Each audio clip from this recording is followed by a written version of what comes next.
6 o'clock, and we're beginning to have our city council meeting where we work towards an in-depth discussion on the first Monday of every month to committee assignments and referrals, reviewing those referrals, conducting discussions and actions at the committee level. Later in the day during our evening services, or this afternoon, we have our report outs. And this is where the entire and the full council gets to discuss the recommendations from the committees, or even just comment on the work that the committees are doing. So we can have actual votes on recommendations as a whole, or further engage, determine if things need to go back to the committee, or however we're going to work. So first, I'd like to have us go on this day, starting with March the 6th with introductions, and we'll start with our city attorney. Good evening, Patrick Baker, City Attorney. Good evening, one and all. Welcome. I'm Victoria Watlington, your City Council member representing District 3. Ed Driggs, District 7. Malcolm Graham, District 2. Marcus Jones, City Manager. Lyle serving as mayor. Braxton Winston, Mayor Pro Tem. Good evening, Luana Mayfield, Council at Large. Good evening, Renee Johnson, District 4. Good evening, James Mitchell at large. Good evening, Marjorie Molina, District 5. Billy Tons, Deputy City Clerk. All right, thank you everyone for being here to start us on time tonight. I really appreciate that. So we will begin with our committee reports, and I thought we went in reverse order last time of who was on the latest, and today we'll start with the order by which we started the day, and that is the Transportation and Planning Committee. But I do want to bring up a topic before we go into the committee reports. You know, it was September 12th, 2022, when I referred the discussion around boards and commissions on committees. I mean, it's been over a year, or almost over a year, around this, and it was our discussion was primarily around the Privatization and Competition Advisory Committee, because this committee had done some great work when the city was into the idea of if there's a possibility for the private sector to do governmental work, that we should allow the private sector the opportunity to bid on it. And so we've done that, and I think we would say that it was a very successful effort. It helped us reduce costs, and we still have some of those contracts in place now. So what we did was we looked at all of the committees that we have, and we asked them to evaluate their function by our committee structure. And so we're looking at that, and I think that you had a number of submittals from the staff, and I wanted to make sure the city clerk's office sent out an annual report from all the boards, which is a requirement for our boards, that each committee received their boards that were specifically assigned to them, and in that assignment you got an overview, background, history, you had the attendance and the number of resignations. But we also, I believe, had a survey that went out in October, and that report was included in your comments packets as well. And it's really amazing that we have, I think, over 440 volunteers on our boards and commissions.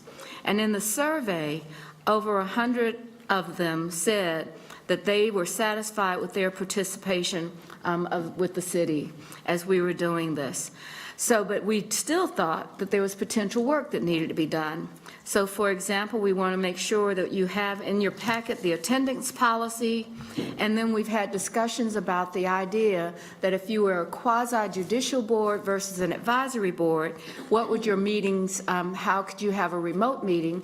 And that remote meeting was something that we had planned and recommended be done for those advisory committees, and then the quasi-judicial would follow the legal precedent the city attorney provided.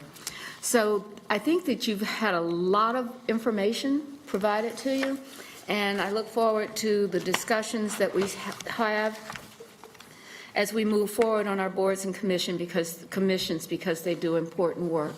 So with that, Mr. Driggs, are you ready to start out on transportation? Thank you, Madam Mayor. I'm just finishing this mouthful, but yes. I was trying to, I was looking over there and I was working on a little bit of an extended sentence, but let's go with that. Okay. Thank you. So I just have a brief comment about our meeting today. The members of the committee and myself as chair, Dante Anderson as vice chair, and council members Graham, Johnson, and Mitchell. We had two topics on the agenda today. The first one is to talk about trees, and we received a briefing from Tim Porter in planning, who's an arborist, about the analysis project that's going on to assess our tree canopy and create a foundation for policy development around trees. And there were questions asked then about whether or not we have a realistic goal of 50 by 50, if not, how we should frame our policy in order to establish a path that we can be accountable for going forward. But really, the presentation today was just to talk about the project itself and the expected result of, I think, kind of an inventory, an overview of what our tree situation is today. It's been about 4 years since the last time we had that information. The second item was the boards and commissions review. There were 11 of them that we looked at. I won't recite them all because the bottom line was that the Alternative Compliance Review Committee should basically be discontinued on June 1st. That was a recommendation that we had from staff anyway in conjunction with the UDO. And the remainder, the other 10 that we had, were either regulatory, quasi-judicial in nature, or they were operated in conjunction with the county.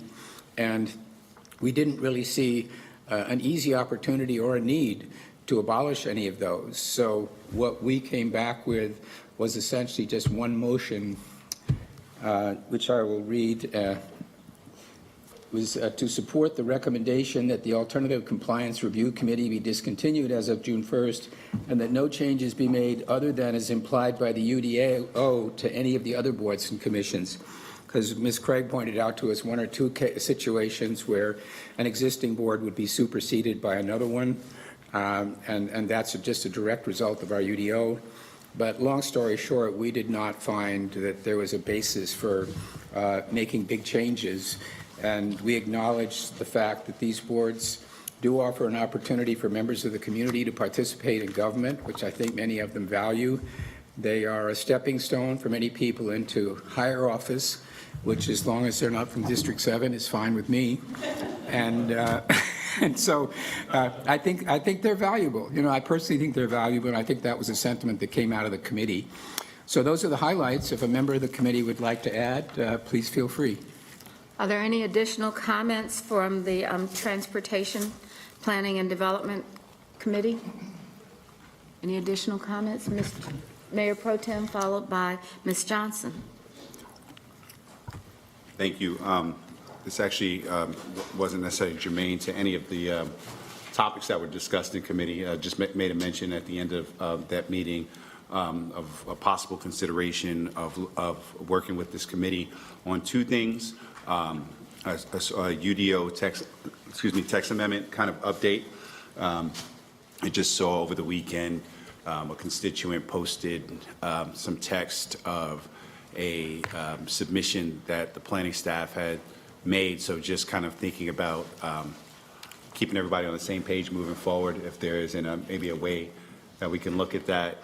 And then also, I've just been paying attention to some of the conversations around the school board and the county around the potential for an upcoming bond, the potential $3 billion bond, considering the conversations that we have around on zoning nights, thinking about some of the rezonings that have come through into developments around new schools and housing and some intersecting priorities, thinking about the way our neighborhoods will develop differently moving forward, and that means schools will develop differently moving forward. Also thinking about, you know, in some ways CMS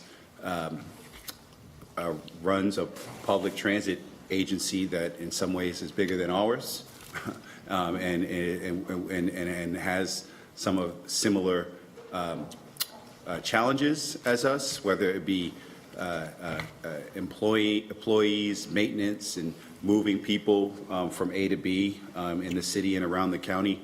I'm wondering if we could look through the Transportation and Planning Committee or perhaps other committees, ways to reach out to, if the school board does have a parallel committee, to talk about some of these things and see if there are abilities for cooperative, if not consolidated, kind of policy discussions around transportation and planning and growth moving forward. Thank you, Mayor Pro Tem. Ms. Johnson? Thank you. Thank you, Mayor Pro Tem. I would support that. One of the things we talked about repeatedly in the growth of the city is how are we looking at the impact of all of this growth on our schools. I mentioned it repeatedly. We're not getting realistic numbers. And I'll just give the example of the impact on Mallard Creek High School or Mallard Creek Elementary School. Those numbers, we're using the same statistics for over a year, essentially. And we know that there are at least 20 pending developments in the Mallard Creek area. Another area that was highlighted during our meeting today was the tree canopy. We're looking at numbers from 2019. And in a city with the extraordinary growth that we have, we're not taking realistic facts into account when we're making rezoning decisions. So I just, we know we don't have, are we really able to make strategic and informed decisions as we're considering these petitions? And, I've brought that up. We had the infrastructure meeting.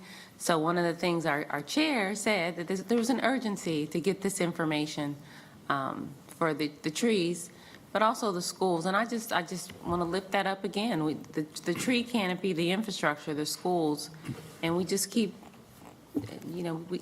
we have all these priorities, but once a month, it feels like we have to ignore these priorities to continue approving rezonings.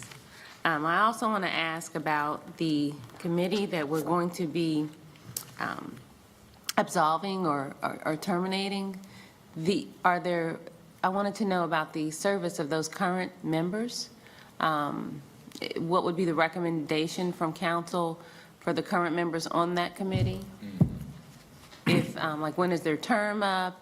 Do we want to hear from the public before we proceed with that? And I just wanted to have a deeper conversation about before we absolve any committee.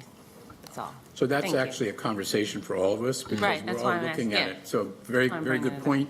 I had suggested when we were only talking about the PCAC that we might mention applicants from the disbanded PCAC who are wanting to get into others, that they be given like a special mention, and in recognition of their service. I don't think we established any clear path today in our committee meeting as it related to the one committee which we knew was probably going to be targeted for dissolution anyway. So I guess we could all consider what happens when people are on one of the committees. Given that we didn't recommend any changes to 10 of the 11 that we were talking about, it didn't seem like a big issue for us. All right, so one of the things that I have heard is that I think Mr. Driggs was saying is that if we have people coming off of a committee because it's being changed or different, that they should be asterisks so that we know that, so that they could be out in the next group of applicants. Is that what you're saying and suggesting, That we Mr. get our Driggs? nomination packets, When we get that the anybody who nominations. came off of one of those dissolved committees would get a special mention as having served on a different committee, because they're not exactly incumbents where they're applying, but they have a certain kind of incumbency that was taken away from them. And we didn't discuss it in the committee, so we're discussing it like right now. Yes, open the floor Yeah. for discussion, yes. So I would like to look at their term when the term's end. I believe we're going to be creating a UDO, I can't think of the name of it, but the UDO. Adjustment Committee, yeah.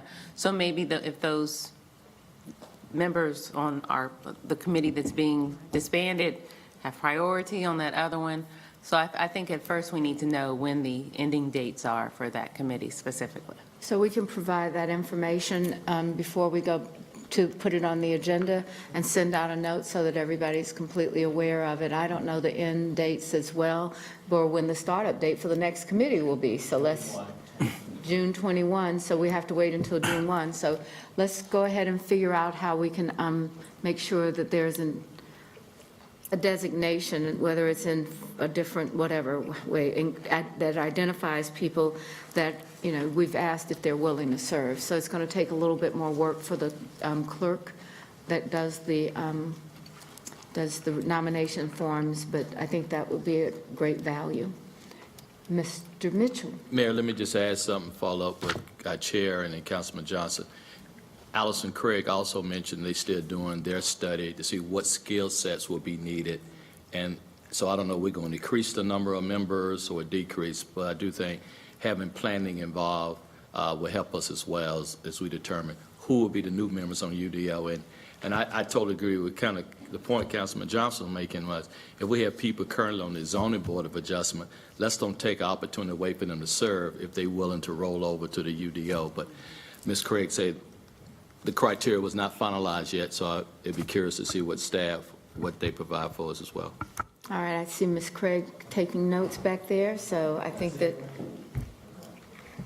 so we have a lot of work coming up as we do the UDO, and I'm sure there are going to be lots of opportunities for feedback, I'm sure. All right, so is there anything else for this discussion? I know that the Mayor Pro Tem brought up the idea of working with the significance of school board bond referendum. I think that it might be good for us to just keep following that until they make a final decision of where they're going to be, which will be about their budget time. So then we'll have the real list that is going to be presented to the community for a vote. So maybe we just continue to track it and see what's going on, and then we'll know what's really going to be out there. What do you think about that, Mayor Pro Tem? I'm sorry. No, It's like, I think there's too much Valding in this room right now. Well, I certainly understand, you know, the need for finalization of their bond and not wanting to get in the middle of it. But I also just think about, regardless of what's on that bond, right, the way we're changing our zoning districts, the way that we're changing our growth strategies, the way that this city is growing, this county is growing. I would assume well, not assume, we know that it's the way CMS is approaching building campuses is changing. I bring up again, the bus, the transportation issues. I wonder if there isn't, if the council is interested in it, a way we can sharpen our pencil first, you know, to see from a broader spectrum, not just necessarily specific on a school bond, because that is just a function, you know, a function of how to get there, that fulfills, you know, a greater vision. How do we maybe, there might be, you know, maybe not, might be space to kind of figure out how to interact with them in an effective way. I think sometimes the question is, do you start out with the vision, or do you take a project that you can try to figure out how it works for everybody? So I'm not certain, but do you feel like you could draft something up and maybe even send it? Because what I have seen is that you have to engage with them first to say, is this something you're willing to do? We can't just say, this is what we want to do, but maybe some key points on what Yeah, I think the question might be. I'm happy to work on it. I would say that this also, you know, doesn't come from a vacuum of my brain. So it's from some conversations that I've had with school board members as well. And then the county commission, so it would be something that we would work with both of those groups about and around. Okay, so keep working on it. All right. Okay. All right, any other questions for this transportation committee? Okay, then why don't we go to our next one, which is budget, governance, and intergovernmental relations. Madam Mayor, it went downhill because we didn't have our chair. As you know, she's away having her second blessing, but I'd like to thank the members, particularly Councilmember Bakari and Mayfield, because we were in danger of not having a quorum. The members stepped up, and so we had a very good meeting. So let me share with you, we had 4 items. The first one, we had engagement strategy. I think that is something that we all have talked about. How does that look, and when do we start engaging? And Dana gave us a great report. And so let me share with you 3 important dates I would like for all of us to put on your calendar as we talk about engagement. Number 1, this Friday, and I think the mayor sent out a special meeting email to us as well. Friday, the 10th at 1:45 here in this room, we will have a lunch with our Mecklenburg delegation. Usually we like to do this in the early part of the year in January, but March is a great time for us to engage and meet with the new chair, Representative Mary Belt, but all our representatives from the delegation. We are striving to finish up this meeting in 1 hour, and to increase participation, they did my favorite thing by ordering lunch. So lunch will be served. The second date activity I think is more important for us as we start going to Raleigh. And so the Charlotte Regional Business Alliance will hold their North Carolina Advocacy Reception on Wednesday, March 15th at 7 p.m. at the North Carolina Museum of History. They got a great lineup. Governor Cooper will be in attendance along with Speaker Moore, Senate Pro Tem Berger, Senate Minority Leader Blue, House Minority Leader Rivas. Did I say that right, Tar? No. I'm not sure. Okay. It's minority. Okay. And Reeves. Okay, Reeves, got it. And so we are encouraging everybody who can attend to please be there. It's from 5:30 to 7 o'clock. We got commitment from Bakari, Councilmember Mayfield, Mayor Pro Tem, and myself. So if any other council member could join us. One thing we really talked about the engagement strategy was this is a time to build relationships. And let's build relationship without putting the ask in right now. And so I'm going to make appeal to all of us, those who can attend. And the last engagement strategy, of course, is my favorite, National League of Cities, March 26th, 28th. Holland and Knight is going to do a debriefing for us, a pre-brief on Monday at 1:30. So those, I know, Ed, you usually come up on Monday. And so if you can arrive prior to 1:30, that'd be great. And then Tuesday is our day on Capitol Hill, talking to our representatives. Just a note that please make sure you book your flight after 7 p.m. on Tuesday so we can make sure we have ample enough time to visit with our representatives. So that is the piece on engagement strategy. I will stop and ask Councilmember Bakari Mayfield, did I leave anything out? Good? Any discussion or comments or questions for the committee?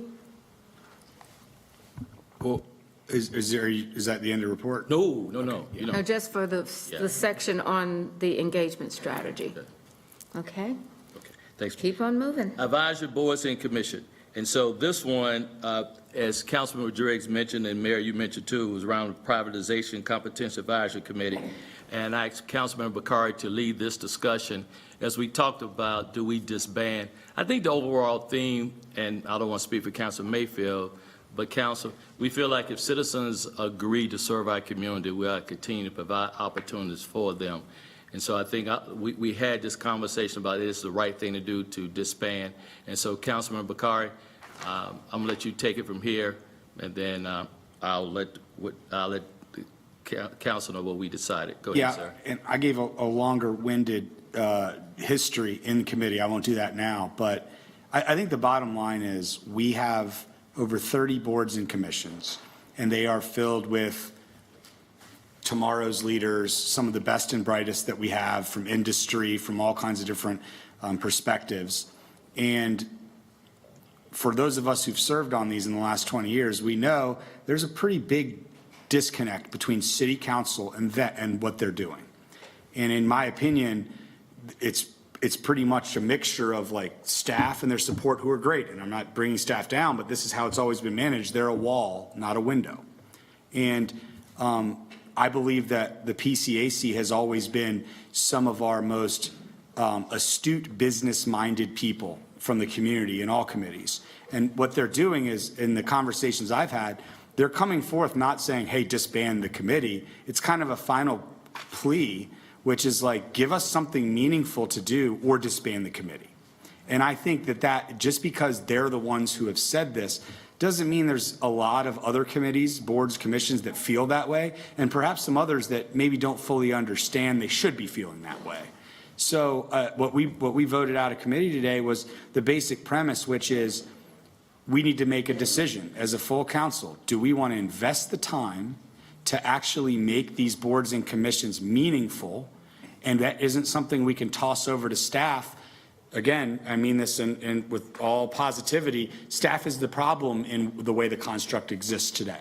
They manage it. I mean, how many of you have seen a direct input out of one of these 30-plus boards and commissions over the last 5 years? I mean, of course, we've seen some, but we don't see something material. How many have you had? Well, then, all right, so I don't, PCAC, Business Advisory Committee, the list goes on and on. We make a lot of meaningful decisions as a city council around these things, and I get a monthly update from the zoning committee that helps inform ultimately how we're going to decide on what staff's already told us. So I think we should either invest the time ourselves to kind of structuring what we'd like them to tackle and letting them think outside of the box and what they'd like to tackle, and then we have a recurring feedback loop, and it's going to be work. I mean, it's not going to be easy. Or we deprioritize that amongst other things, and I think we need to disband probably a large number of boards and commissions. So I just think if we're doing a disservice for those who are spending their time and energy, if we ultimately just kind of check a box that that's all there, and then we appoint new folks, rather than listening to a group that's gone as far as to say, we need more meat on the plate in order to be effective. And if I look back over the last couple of years, I mean, their big thing isn't just about privatizing parts of the government. Their mandate is to look at service delivery across the entire board and issues of bids and problem areas. Like, they should have been in a line of sight to be able to let us know about several things we learned about CATS in the last 4 years operationally. They could have come and said, this contract they have with the advertising company is headed off the rails. Like, these are the kinds of things they can and should be doing, but it's difficult to ask department heads to have somebody be able to look over your shoulder. So I think that's good governance, but it's not easy, and it's not just going to happen by us taking a vote. We're going to have to roll our sleeves up. I think it's worth it. If we disband one, I think we should disband 80% of them, because they all have this exact same problem. But I would really like us to prioritize fixing this. And, but again, the decision is clear that the committee voted out, which is we need to come to a conclusion. And if that conclusion is we don't have the time or bandwidth or whatever, then I think we need to seriously consider kind of slimming that world down. I think you did a great job expressing the dilemma that we have if we leave people alone, or do we really help boost them in a way that makes it more effective for them. So I know that I had Mr. Driggs. Is there anyone over here that would like to speak to the item? All right, Mr. Driggs. So I got involved in this last year talking to PCAC, and they are different because they did step up, unlike other committees, and say, we don't feel that our time is being put to good use. And I think it's partly precisely because, as you said, there are people there who are kind of aggressive go-getters, and if they don't give something useful, they ask themselves why they're there. I do think there is a role for the other ones, to the extent that a lot of people appreciate the opportunity to be involved in a conversation with the staff about city matters. It's a way that they get an exposure to city government, if not to us. What we did discuss in our meeting today was what information does council get as a result of their activity. And there was a suggestion made that we should have a regular process of getting reports from them. Difficulty is there are 30 of them. We don't have that kind of time. So I suggested that maybe the staff should make a bigger effort to highlight things that happen in those meetings that we should hear about. And then on a case-to-case basis, we have the chair or a member of a committee come and speak to us, or we get a written report, and we just elevate the communication between us and the committees a bit, but without taking on something that the council really doesn't have time for. And the other thing that I considered in talking to the PCAC last year was, in the way we're organized with the staff and the council, is there really room for this other group? Does the staff appreciate, or is it helpful to us? So we've got professionals and subject matter experts here, and we've got us with the decision-making responsibility there. So we would need to kind of be thoughtful about what work that new group could do that did not just collide with something that was happening as a result of our interaction with the staff anyway. And my conversations with the staff about PCAC gave me the impression that some of the things they might have liked to do, like they were talking about some housing issues and other things. And I had an idea of well-intentioned, very capable citizens weighing in on the effort that we're making to address our housing challenges. So if they can perform work that results in analysis and insight that we wouldn't gain otherwise, great. But creating another seat at the table is, I think, tough. And so that was why I came down after a lot of conversations with the chair and a number of members last year, thinking either we come up with a really good project for them or we just let it go, because they worked for a year on cemeteries. Nobody, I don't think, read the report that came out of that. And that is one committee that's a little different this way from the others and might call for a different answer than all of the other committees. Thank you. All right. So I heard that, it's time for us to invest our time in this. And one of the things that Mr. Driggs talks about, having the chairs come in, having more reports to the committees that could work, I think those are components of investing time. I think the question is who on council has the opportunity or the time to do this project. If we are going to take it seriously, it's going to take some investment by us as individuals. It's to avoid the staff being, what did you call it, the wall? So if we're going to have a mirror, it's going to mean that, so I don't know that we should take that lightly, because I know every one of you is busy. And so if it's going to be something that we should invest in, as the committee recommended tonight, and some structure around that, I think it would be great if we did something like that. But I think we have to have a group, maybe at least three council members to kind of take a charge on it and make it work for what we're trying to do as a decision-making body and people to engage in the community. And we have another, could we have one more person volunteer for that? Okay. Mr. Driggs, you'll volunteer for that? All right. So what I would just suggest is you guys work at it, get to where it has some meaning, and interview, talk to everybody that's out there, that's what you've heard about, and let's see where we land. Mr. Manager, can you think through a staff liaison that can help us coordinate through the committees? I think the clerk's office would be a part of that, if that's possible. Mr. Manager? Yeah, I would just ask, what would you like the role of staff to be? Again, I plan on doing the lifting, even though I don't have time to. I don't know how to reach out to the chairs of 30-plus boards. I mean, I need a navigator of sorts. That'll be the clerk's office, not the manager. I think that the clerk's team. A lot of experts. Are Mr. we Manager, talking can you just about think all it the through and boards then just or let me just know? PCAC? Thanks. Are we talking about Excuse all me? the boards or just PCAC? Why is he not there? Excuse me. I'm sorry, that I don't know, Ms. Mayfield was speaking. So, Madam Mayor, no, the actual answer is the clerk's office. That's our direct contact for the boards and commissions. So I was trying to understand why there was confusion with asking the manager, because this is actually in the clerk's office.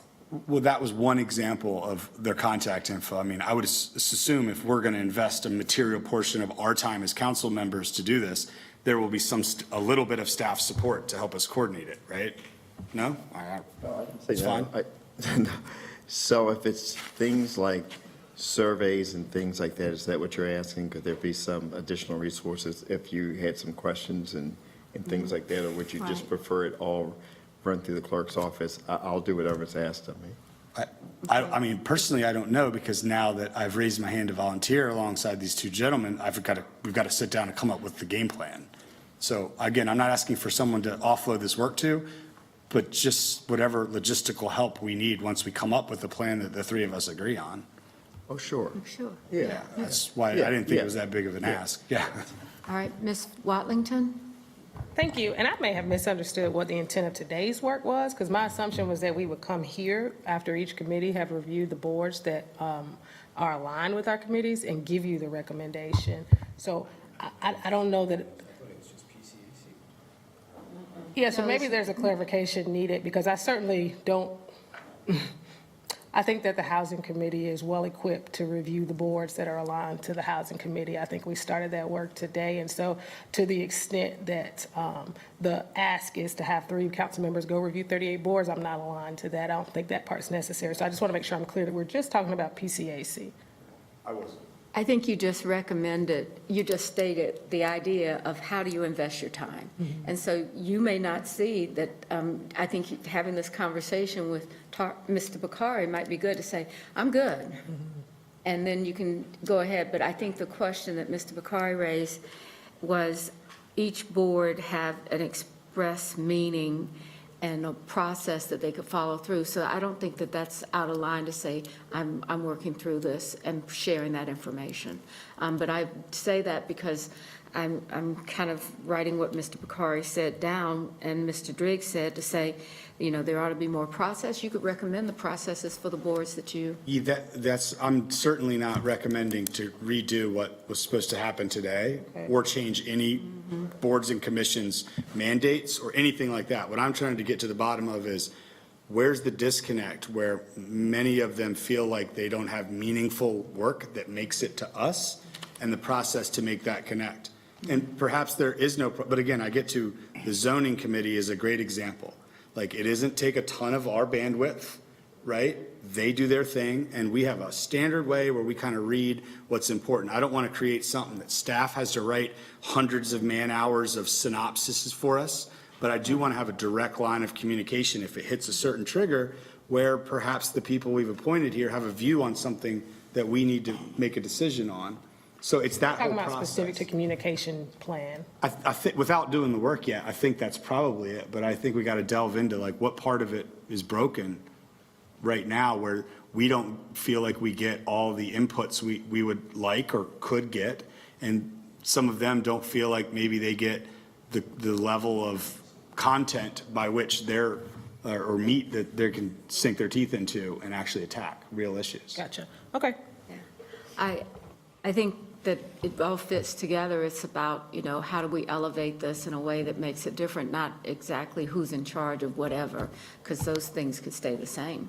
So we've got a group. Yes, Ms. Johnson? Thank you. Yeah, I agree with Councilmember Watlington. It just feels like the bureaucracy of another committee that's going to engage with the committee that the board reports to. So we were in the Housing Committee meeting, and I just think there was a document that showed which committee reported, if you would, to which council committee, and why not just engage those committees? I mean, I would, so when you improve a process, you can determine all these goals, but at some point you have to measure where you are and measure your progress. So I think that would be a way. We hear from the staff, we hear plans, but it would be okay once a month or once a quarter or whatever that is to hear from our committees. I think we had a great meeting with the NEST committee, hearing directly from them. So I think it would be appropriate if each committee took one, again, you know, one of our committee sessions or maybe 2 per whatever time we determine, and hear from the committee chairs. So you've got these 3 people to say? I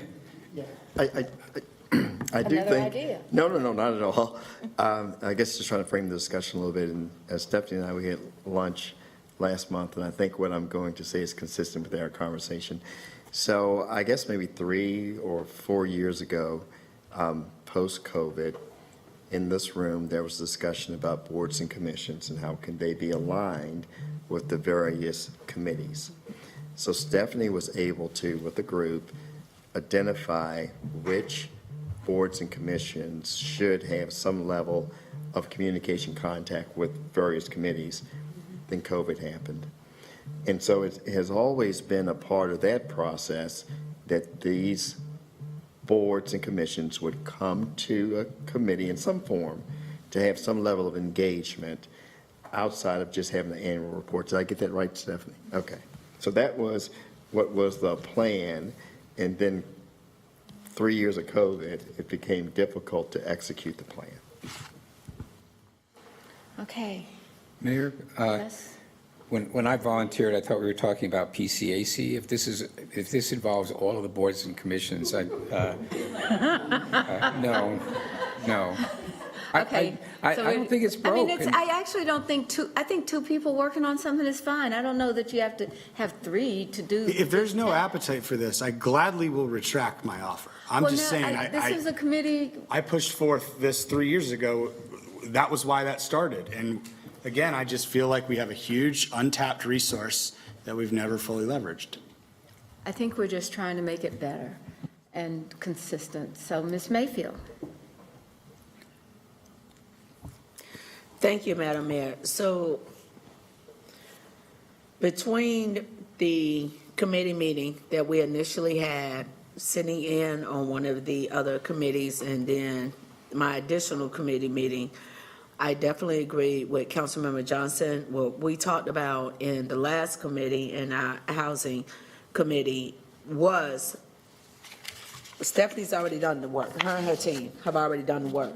If each committee just focuses on the committees that are assigned to them, there's no need to create a group, whether it's 2 people or 3 people. There's no need to do that if we're in agreement of what a report looks like.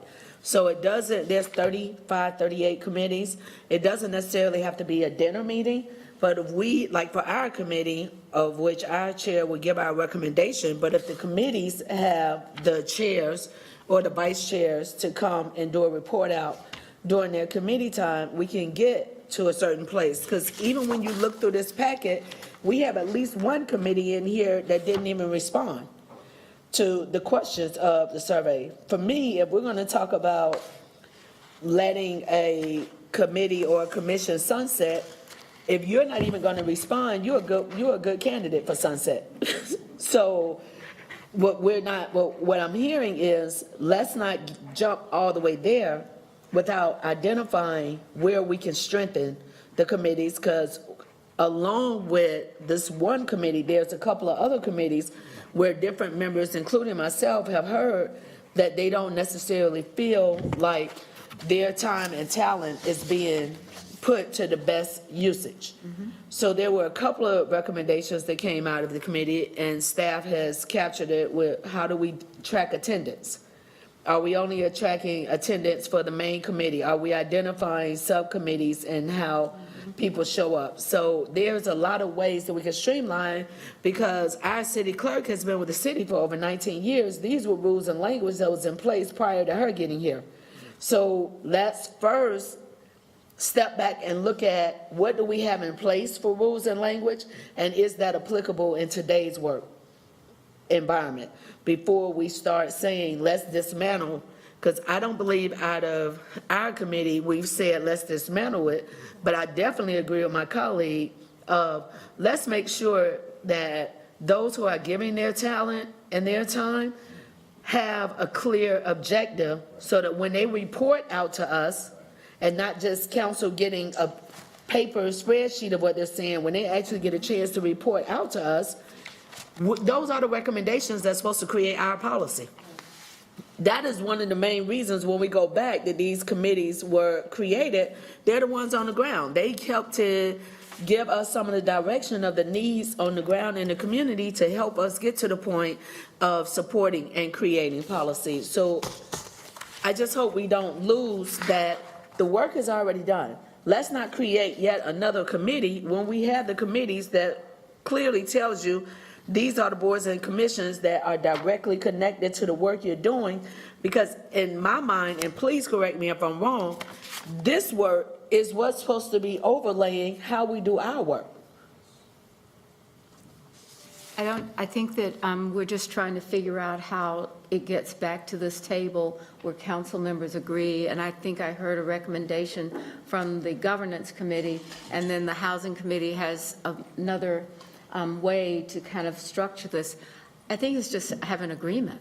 because I think we all want to elevate this. We all want to make sure it works for keeping us informed as a council and doing the work that the committee is talking about. So I understand, but what I think I've heard is that we just need to figure out how we're going to work as a council to get it done. So I don't know that I have, aside from Mr. Bakari and Mr. Mitchell, two people that are saying, I'm willing to tackle all of these comments that you've heard today and come up with something that's written to come back to this full group. So that's what I've heard. Now, if my ears are stopped up, just let me know. Well, You know? Madam Mayor, I think what you've heard is- I will say that, as a follow-up on the Housing and Neighborhood Services Committee at the end, ACM Askew and Housing Director Heath told us that they were going to come back with all of the feedback from the council and synthesize it and let us know, because a lot of it was the same committee to committee. So unless I'm speaking out of turn for what your intention was, I was expecting that work would come back already from staff. I'm going to Mr. Bakari's wall and window metaphor, and he was saying that staff was a wall. And We to needed a that point, window. I don't agree with that statement from where I Well, sit. I get it. But maybe that's the fundamental. I think that is a fundamental disconnect. to say that, Yeah. because I think that there's a little bit of a difference between whether or not staff is perceived as a wall or a window. Yeah. Again, I think what we're hearing here is a lot of people that have different expectations of how this is going to get solved. Some think that staff is going to come back from today and solve it. Some of us thought 3 years ago it was going to be solved. My whole point is I don't care how. I think like this is worth our time to get it solved. And if Councilwoman Mayfield's point is like the committees are now going to take that really serious and do it, it's great. Then there's your answer. But if not, like, I mean, I have a feeling that when they all huddle up after today, where we all took time in each committee meeting to talk about it, there is going to be no meaningful accumulation of some kind of strategy that will come back to us. Now, perhaps they've heard this conversation and it will be better, but unless we take an interest, again, to Councilman Driggs' point, he doesn't feel like a lot of it's broken. Well, it's not broken for a lot of us because it's not in our way. We don't see it every day. Could it be more valuable? Perhaps. But again, if this is too complicated, trust me, I've got a lot of other things I can do. I really have for years thought that that's our next generation of leaders, and if we're plugging them into the things that matter most for us, it kills two birds with one stone. They get real life experience, and we get feedback on the things that we're working on. So I think we've already probably talked about this too long. So the chair, the presiding officer here, you just keep listening and see how you're going to structure this as something that is the next step, okay? So I think you have a staff option, you have a council person option. Maybe the staff comes in first and council second. I don't know. I'm trying to figure out what you want to do. Madam Mayor, and I was going to hold this to my report, but given that we're talking about it right now, I think that it's a both and. And again, I thought today was council's job, right? So we came out of our housing committee with 7 particular feedback items: attendance policy, excused, unexcused absence categories, virtual meetings, and the time of the meetings. We came out with frequency of report outs from committees to council. Councilmember Johnson was just talking about that. We've got 12 committees, we've got 12 months in the year, right? We may have to double up because of summer schedule, but the expectation would be that those committee chairs are coming and giving a report out, right? That's a simple fix. Board prereqs, there was a couple of things in terms of training in the Civil Service Board that seemed to be a one-off thing because we had COVID, right? And so there was not enough people in the pipeline that had graduated. So that's an easy fix. When it comes to ongoing training, 8 hours per year is what the current recommendation is. That's something we can decide as council. Do we need to make an adjustment, or is there some legislative component that goes with it? Number 5, when it comes to feedback, we've already got surveys from board commission members from the last go-round, but if that's something we choose to implement on a particular basis, whenever you roll off the board or at the end of your term, you can give your feedback. That, to me, is a go-do item. Number 6, participation and board member makeup. When we talk about, to Councilmember Mayfield's point, do you only get credit for the actual meeting, or do you get credit for the subcommittee meetings? To me, again, that's just a policy piece, right? And then 7, specific to our committees, and maybe it's different for us because housing and neighborhood service committees are directly lined to like neighborhood matching grants, civil service board, citizen review. The job is clear, right? The community relations committee.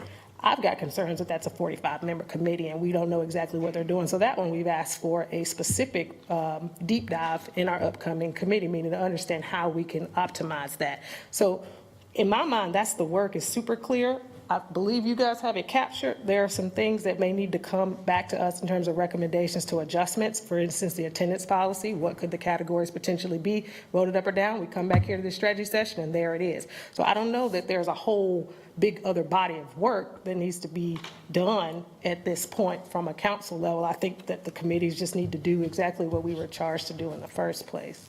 Yeah, that summed it up perfectly. That is all the things that I am not anticipating this group doing. To me, that's administration and logistics, that's membership, that's probably what I heard in every committee meeting today, almost all the dialogue being about. My question about, those are important things, they have to be solved. My question is, what is the content, what is the topic with which they are going to address?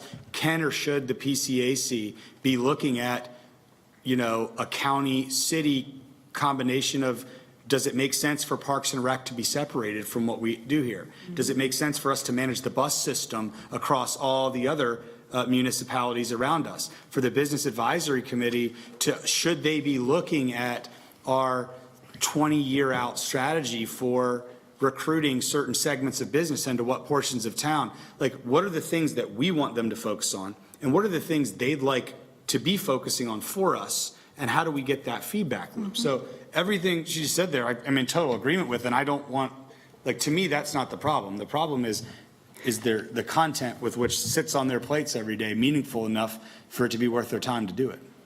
You want to try step 1, which are some of those structural things that we'd be talking about?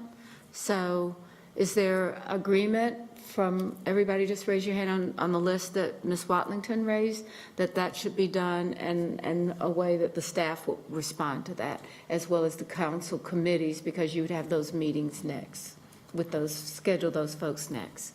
So it was a combination. Is everybody, raise your hands if you're comfortable with that recommendation? With Watlington's recommendation? Yes. Okay, so that's, well, yes, of course. Why can't we incorporate? Why don't we incorporate the content or the mission of the committee in with the committee that oversees the committee? Why I'm just questioning why we're forming another committee for to meet with the community committees as a buffer between the actual committee they report to. Why don't, if they're accountable to us, why don't we have that interaction and ask, about the content or develop the content? So if we're getting the recommendations, we can also be responsible for the content or that discussion or the output. I would agree with you. I was just getting step 1, and now can we go to step 2? And whether or not you want to do that in committee, I think the thing is that you have to have some consistency, so you're going to have some meeting at some point to say, well, I set the bar here, another committee here, so you're going to have to, but we can come back and do that. So my second point was item number 2, which is we ought to be structuring, looking at their missions and their workflow. Now, I think what Ms. Johnson has said, do it in the at the same time that you're having the meetings on attendance and those kinds of things. But at some point, somebody's got to knit this thing together so that one person doesn't say attendance, you miss it 2 times or 5 times. You got to figure this out for some consistency or at least a rationale when it's different. But that's not what I trust that said. we can do that as well. That's not what I said. No, I'm not saying what you were saying. No, I was saying what I was saying. No, what you said that's what I said. I wasn't saying that when we develop the attendance policy and all of that we talk about the committee's missions and their output. I'm saying that when we, as the Housing Committee, meet with the NEST Committee, Yes.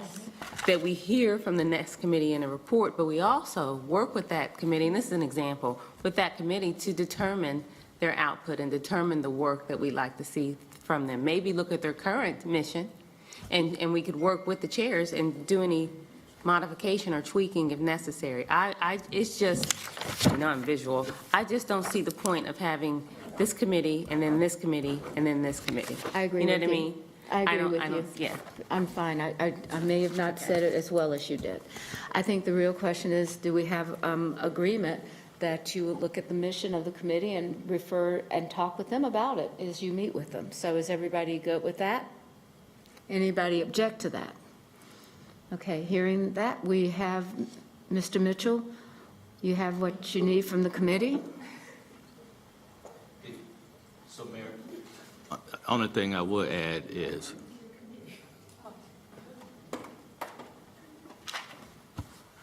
I feel like we got a disconnect, because what I have said, what Councilmember Johnson has said, there is no need for a committee, whether it is one or two people, if each of the individual committees that are reporting out right now, just get a report out I was from just their asking committee. Mr. Mitchell, he said, he gave a report from his committee. I was just saying, are you okay with what's been decided? I'm not asking anything more. So that's why I just Just needed. checking in with the committee I just wanted to chair. make sure I had clarification, because we went all the way around and back. to I'm just, just saying. to be in agreement, so for the rest of our committee. Are you good with where we are? And the only thing I would add that came out of our committee discussion that, and Council, City Attorney Baker, there would be, you going to present us a policy that committees can start having virtual meetings? And so, Yes, next week. next week, okay, got it. I just want to make sure everybody was aware of that. On the agenda. Yeah. Okay. Everybody, I think, heard that. So, Mayor, I still have 2 more items, believe it or not. Okay. Financial stewardship. Okay, so the financial stewardship for nonprofit was our 3rd item, and Ryan and Marie did an excellent job of what we do now with our financial partners, and how should we move forward now with one lease organizations that we have relationships with. So the good thing about it, we saw that there's 19 organizations we have a $1 lease with. Some are athletic organization, businesses, as well as nonprofit. So after our discussion, we felt like we should treat them as well as the same way we treat our financial partners. What does that mean? They should turn in a performance measure at mid-year and year-end. They should report on how they're using our certified CBI firms on the MWSBE participation. And thirdly, equity measures. And so now we're taking those, so we have a $1 lease, and putting them on the same umbrella of our financial partners. Last but not least, any questions on that? Do we have equity measures?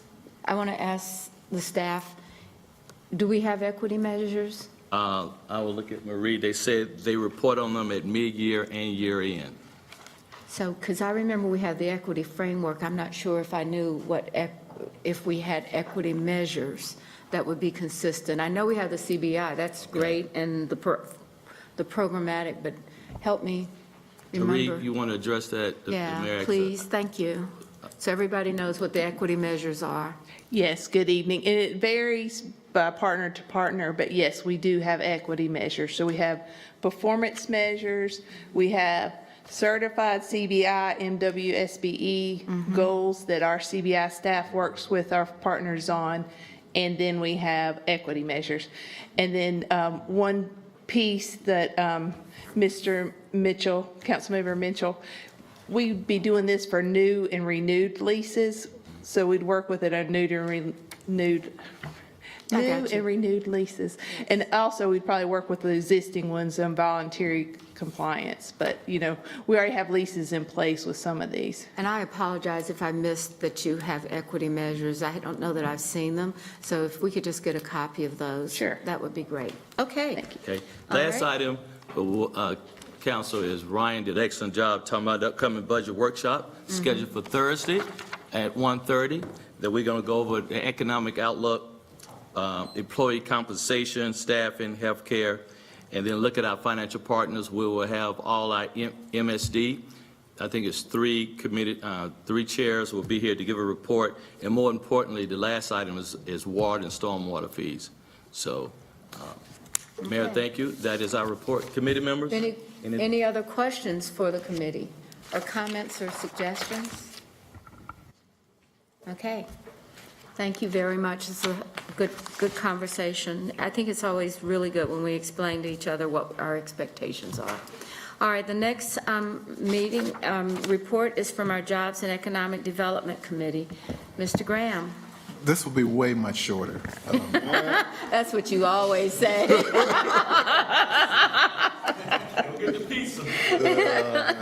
Yeah. Thank you, Madam Mayor. The Jobs and Economic Development Committee met today. We met, all the members were there and present in the building, which was really, really cool. Councilmember Driggs, Milano, Wallington, of course, Councilmember Ashmere is out on maternity leave, and we sent her best wishes. We thank Councilmember Mitchell, Mayfield, and Winston for joining us today as well. And we extend a welcome to members of the Eastland community who also were there and are here tonight as well. So their day has been as long as my day. So thank you for coming back. We spent the bulk of the time receiving and discussing the Eastland redevelopment report. And we started simply by kind of level setting, making sure that people are aware that something is happening at the old Eastland Mall, Eastland Yard site in terms of growth and development. Cross and Southeast is doing what they have committed to do, 155 singles homes, 70 senior affordable housing, 270 mixed family units, 150 space parking deck, 16,000 square feet of retail, and Mecklenburg County has a 4.5 acre park, all in the plans of being under construction. So there's a lot of good work being done currently at Eastland. The council, as you may know, thought we have already put a period in terms of the Eastland Mall development project with Tepper Sports and Entertainment. They pulled out. They're investing in another part of East Charlotte, which left us with 20 acres of city land that we were trying to answer the question, what do we do with? So we had a firm that came forward and submitted a bid, which opened a bidding process for others to submit their proposals. That proposal was due on February 6th. At that time, we received 3 proposals from Racket Sports and Entertainment District, from Carolina Serves, Eastland Aquatic Center, and Target Retail. It should be noted that on last Thursday, prior to the council meeting, we received an amended report proposal from Racket Sports and Entertainment. The proposal that we discussed today was the proposal that was submitted by the deadline, and we acknowledge the revised proposal that they submitted. In quick summation, the Racket Sports Entertainment is an 80 racket court complex, 70 tennis courts, 30 are clay, 20 hard courts, 12 are indoor, 16 pickleball, 3 padel courts, learning and education center, entertainment and event space, office space. They require 23.7 acres of the land. The estimated project cost is $55 million. I'll say that again, estimated project cost $55 million. They propose securing the land from the city for $1 a year for 99 years. And they're requesting a public investment of $45 million. They have said that they will invest 15. It should be noted that only 10 goes to capital costs or the construction of the facility. And so that's their proposal. Public investment, $45 million. Project cost, $55 million. Their investment of $10 million. It should be noted that they do not have the $10 million in escrow. They will need to go out and fundraise for their $10 million. The second proposal is from the Eastland Aquatic Center. They're proposing 2 50-meter, 25-yard competition pools, 8-lane, 25-yard program pool, 1 meter and 3-meter diving platform that seats 15 to 2,500 spectators. They're requiring up to 13 acres, which leaves an excess of 7 acres for other redevelopment partners. The estimate project cost is somewhere between $45 to $55 million. Again, the estimated project cost, $45 to $55 million. They are putting up $10 million towards capital improvements. Again, just as the tender's proposal, the $10 million is not in escrow. They don't have it yet. They will have to fundraise to get it. The public investment that they're requesting is somewhere between $35 and $45 million. That's the Eastland Aquatic Center. The last was from Target Retail. They have a 148,000 square foot Target store. They are estimating that they would need somewhere between 11 and 15 acres of the land. Estimated project cost is $35 million. They are requesting $0 in public investment, $0 in public investment. And they can move to start right away.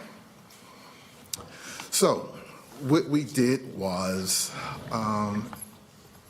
we acknowledge first and foremost the city's commitment to the development of Eastland Yards. We acknowledge the work that's already being done by Crossing Southeast. We acknowledge the work that's been done by both the Aquatic Center staff and board members, as well as the Racket Facility staff and board members. We acknowledge the work that they are doing in bringing forth a proposal. But we also did acknowledge several other things as well. One, that Charlotte has been built on public-private partnerships, and this is what we're seeking for Eastland Yards as well. And the numbers that we're receiving in both of the tennis and the racket proposals are almost identical in terms of the business deal, right? They both have a $55 million construction project. They both have $10 million that they want to contribute to it. They both have to go fundraise and get it. They don't have it in the bank right now. And we believe that the numbers in terms of the private investment versus the public investment, it's off-keel, right? And we acknowledged at the meeting that that's not typically what the city is looking for. We want a closer ratio between public and private dollars. We also acknowledge that, we wish these projects were shovel-ready, that they had the monies in the bank ready to go, but they don't. And basically, we also indicated that the city or the public money is always the last dollars in, not the first dollars, that we want to be a part of a collaboration. We also acknowledge that while the county has been a great partner on the Crossland Southeast site, and they're contributing a park as well as other amenities on that site, there's no county involvement in the Racket Center and or the Aquatic Center. So the public investment will have to be, the city would stand alone by itself. We also acknowledge that these type of investments from the city perspective is but for the city participation, these type of proposals would not happen. Based on the way it was submitted, it is a public facility. If we were to invest hypothetically, the $45 million for each of facilities, it's a public facility. There is no way 2, 3, 4 years from now we can walk away from this claiming no ownership based on the large amount of public investment into both of these facilities. We also encourage everybody in the room to be flexible, to be aware of current events, to joint venture when necessary and appropriate, and just be aware of what's happening around them as they submit these proposals. Lastly, because Carolina Serves submitted a revision to their proposal last Thursday, we thought it was very appropriate that each and every other bidder have the opportunity to do the same. So we ask to extend the period for receiving proposals another 60 days, and we encourage parties to do this, to really focus less on the offerings, i.e. the attendance facilities and its layout and its programs, same with swimming, its layout and its program, and really focus on the business deal, the numbers. And as I told them as we left, help us help you. And part of that is really bringing back a number that we can really entertain. We also instructed staff to take a look at any other proposals that may come in within the 60 days, right? Now, I'm pretty sure if you haven't been working on anything over the last couple of weeks or months or years, no one's going to turn in a proposal in 60 days, right? But we made it available to open this thing up yet again, acknowledging that individuals have the opportunity to do so. And then lastly, we acknowledge that the council itself has to determine where their threshold for involvement or investment is. And I don't know that answer, right? That's something collectively we're going to have to figure out.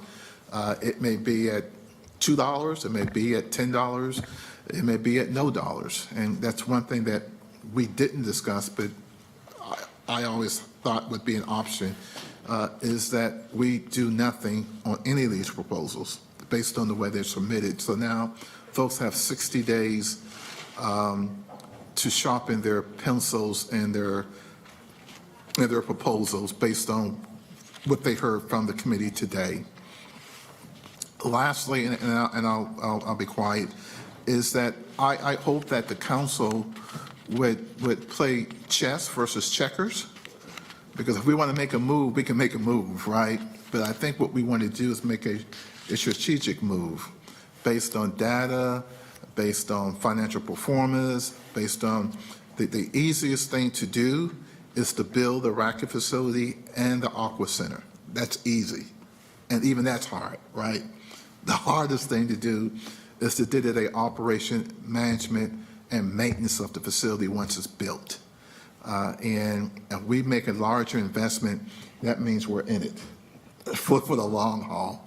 And so that's how we left the meeting. We received the proposal, we discussed, and I thought it was a very healthy conversation. And I would encourage members who were in attendance, if they want to add where I may left something out, they can. But I thought we left it in a good space to move forward with and even begin to have some internal dialogue among ourselves as well as with the management team about where our threshold is and making sure that we communicate to, over the next 60 days, a framework so that those who are bidding can know where we can stand if necessary. So I will pause and allow any members, Councilmember Wallington, Councilmember Draves, who were in attendance to provide any input that I may have left out. So who wants to go first? Either of the committee members want to go to speak to this? Mr. Briggs? Thank you, Mr. Chair. Excellent synopsis. I guess I would just add, this was an informational meeting, so we were told about some terms that had been submitted without opinion by the staff, and clearly lacking still a lot of information that we would actually need to reach a conclusion. I appreciated the fact that it was an update. We used to complain we didn't get these updates, and we had no idea what was going on. So it was valuable in that sense. But there were very important questions that need to be considered still. So I think we just take this on board at this point for what it's worth. But one thing that did, I think, come out of the remarks of the committee members, including myself and the chair, was we're really struggling with these numbers. And so I think that's something we're going to have to address, because if we don't somehow close that gap, then the rest of it is academic, right? I mean, if it turns out that we're $40 million or $30 million apart, they would have to come up with a multiple of the equity that they're talking about in order to get us down potentially to a level. So that's a key component. One thing I think we need to see in order to assess that is comparables. So I think we got a message today suggesting it was quite normal for these transactions, that there was minimal private investment. I'm curious about that, frankly. I mean, I think there's a value to the public of having a facility like this. We should determine what it is and be prepared to step up for some number like that. But I would really prefer to be a more solid commitment and for a bigger number on the private side, in line with what the chair was saying. So that was my key takeaway. I'm in kind of a wait-and-see mode right now. Let the conversations continue. Let the reaction that we expressed today kind of sink in. And the 60-day extension is an unusual feature. We had a deadline, and a deadline is a deadline. But I think it was clear from our conversation today that what we have so far is not going to turn out to be the answer. So unless we did give it more time and just said, okay, we're going to either go or not go with what we've seen so far, we would be shutting it off ineffective. And we need to continue to try and find an answer for Eastland, a good answer that's responsive to the people who live nearby and is sensible from a city standpoint. Thank you. Ms. Watlington? Thank you, Madam Mayor. To that end, I was just going to offer, I know there has been some conversation around the 60-day piece, and so to the extent that we can make that more flexible and since maybe up to 60 days, certainly if there are proposals from those that are already on the table and they're able to bring that information back, I think that could be helpful for the development overall and for the community to get it done sooner rather than later. I know that we've also opened it up to other groups, so that may complicate the matter. But if it was a situation in which it was just those ones that had already shown, I think that certainly we could probably get the answers back. I think one of them's already provided an updated proposal, but again, given that it's open to the broader community, I don't know how feasible that is, but just wanted to lift it up. All right. Ms. Johnson? Oh, thank you. That's what I was, thank you. I was going to ask about the 60-day extension. I wanted to ask the city attorney, from a procurement or from an RFP process, how does that work? It's my understanding that RFPs are pretty firm, so and then if we said we're going to extend it and open it up to new potential contractors, if you will, that's a new RFP. So I just wanted to know from a equity process how this needs to work. Yeah, so it's a proposal, and you are in control of the proposal. So long as you're treating everyone equally, and if you're going to extend the date, you can do that. It's legally permissible to do that. Keep in mind, these are proposals as opposed to you're purchasing widgets or something like that. You take in the proposals, you can decide not to move forward at all if you don't want to, but you're in control of that process. So we can extend the date and open, we can kind of void this one and then open up a new process, or? So as I understand what you did, you're extending it. So you're not starting a brand new process, you're extending the current process. So that the people that have already applied are in the mix. If somebody else wants to get in the mix, they can. I don't know if anybody would in the next 60 days. But the answer to the question is yes, legally you can do this. Okay. And the revision that was submitted, was it submitted by the deadline, Mr. Graham, or was it submitted outside of the deadline? Submitted last Thursday, the deadline was February 6th. Okay. Thank you. All right, I'm going to go to Mr. Mitchell, and then we'll come to you, Ms. Molina. I'm sorry, do you mind if we have Ms. Mayfield, and then we'll come to you? Because you've got to help wrap this thing together and put a bow on it somewhere. All right, Mr. Mitchell? So let's have some fun, can we, for a little while? Oh, Lord. So first of all, Councilman Graham, thank you for allowing us outsiders just to be there and have dialogue. I truly think, though, committee should do committee work, and then now we get the opportunity to rest of us ask questions. So let's go through the recent council action. And Councilman Graham, I don't know, is this Tracy or Marcus? Let's start with the October 2018, we selected CSE as a master development partner. What I didn't see in the timeline, do we have a signed contract with CSE?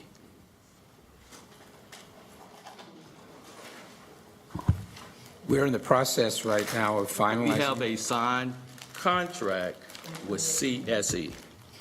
It's either yes or To no. answer your question, I mean, fine. Yeah.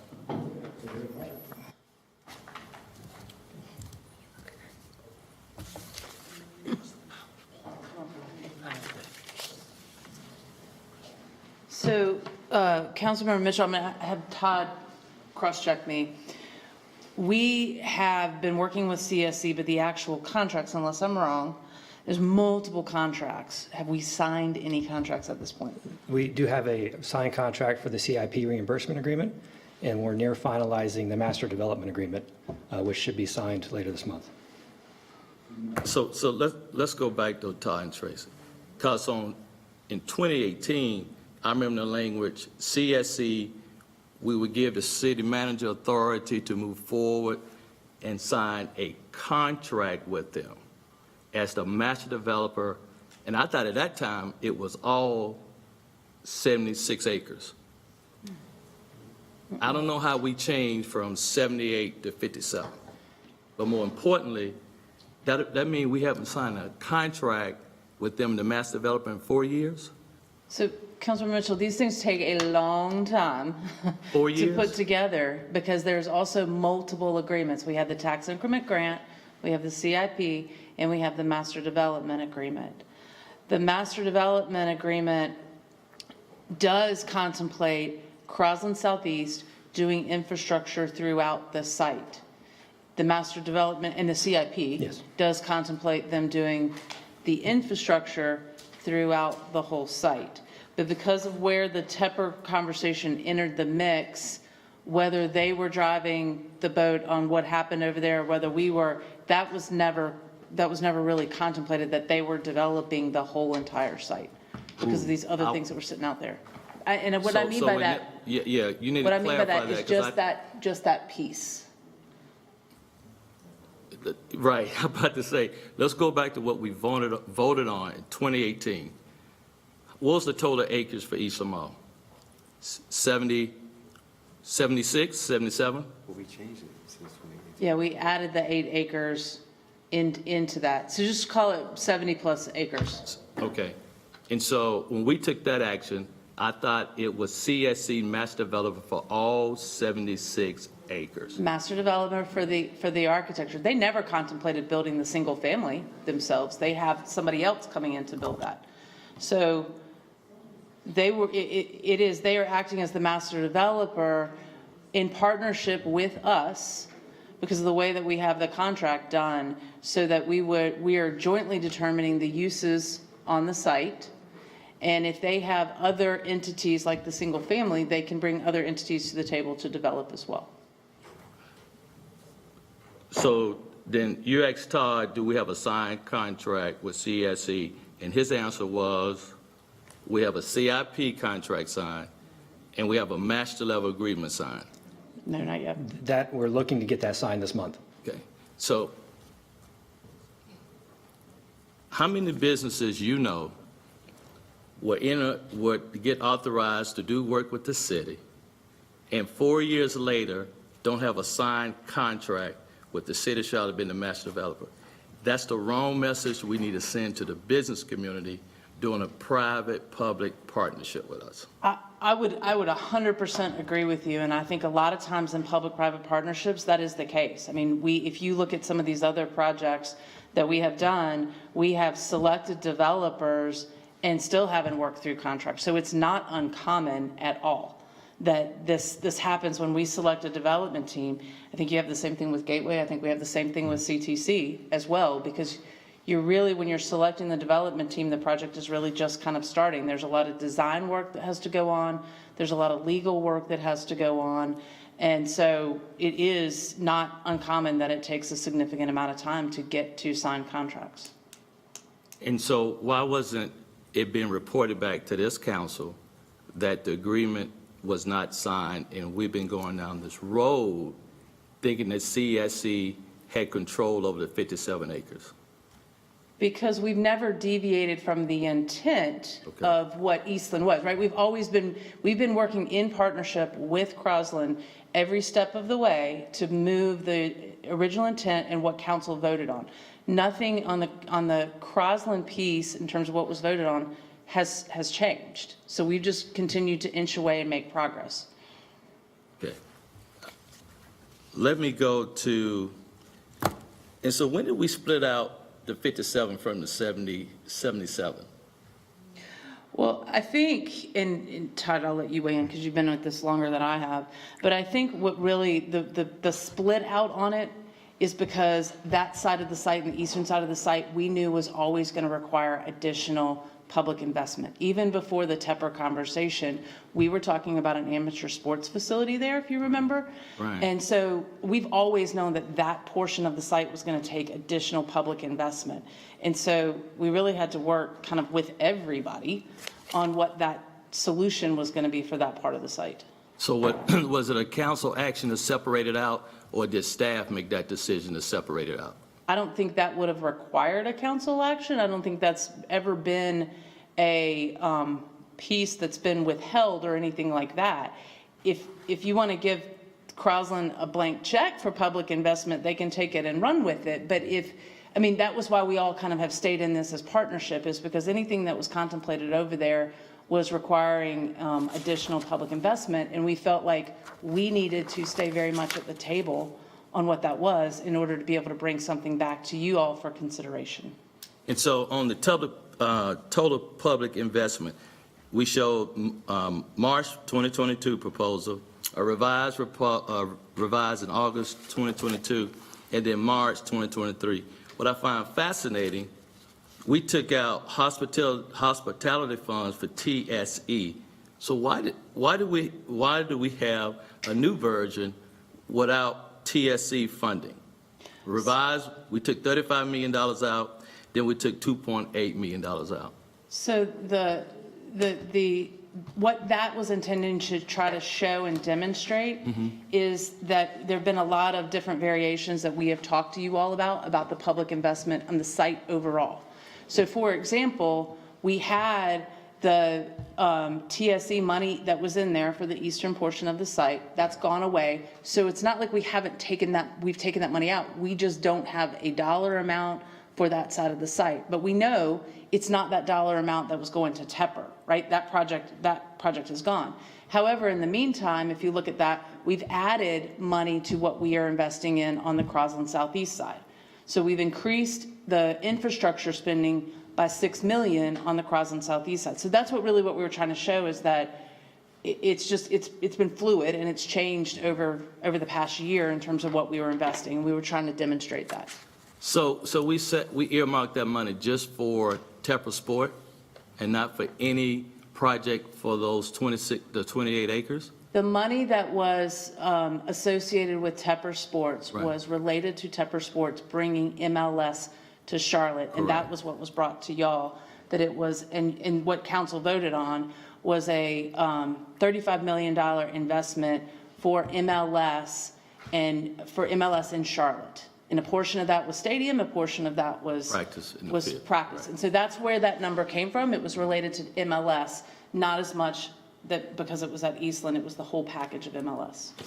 And I think Councilman Graham brought some great points up, and I thought the committee had some excellent conversations. So let me turn to, I think we all got to be careful.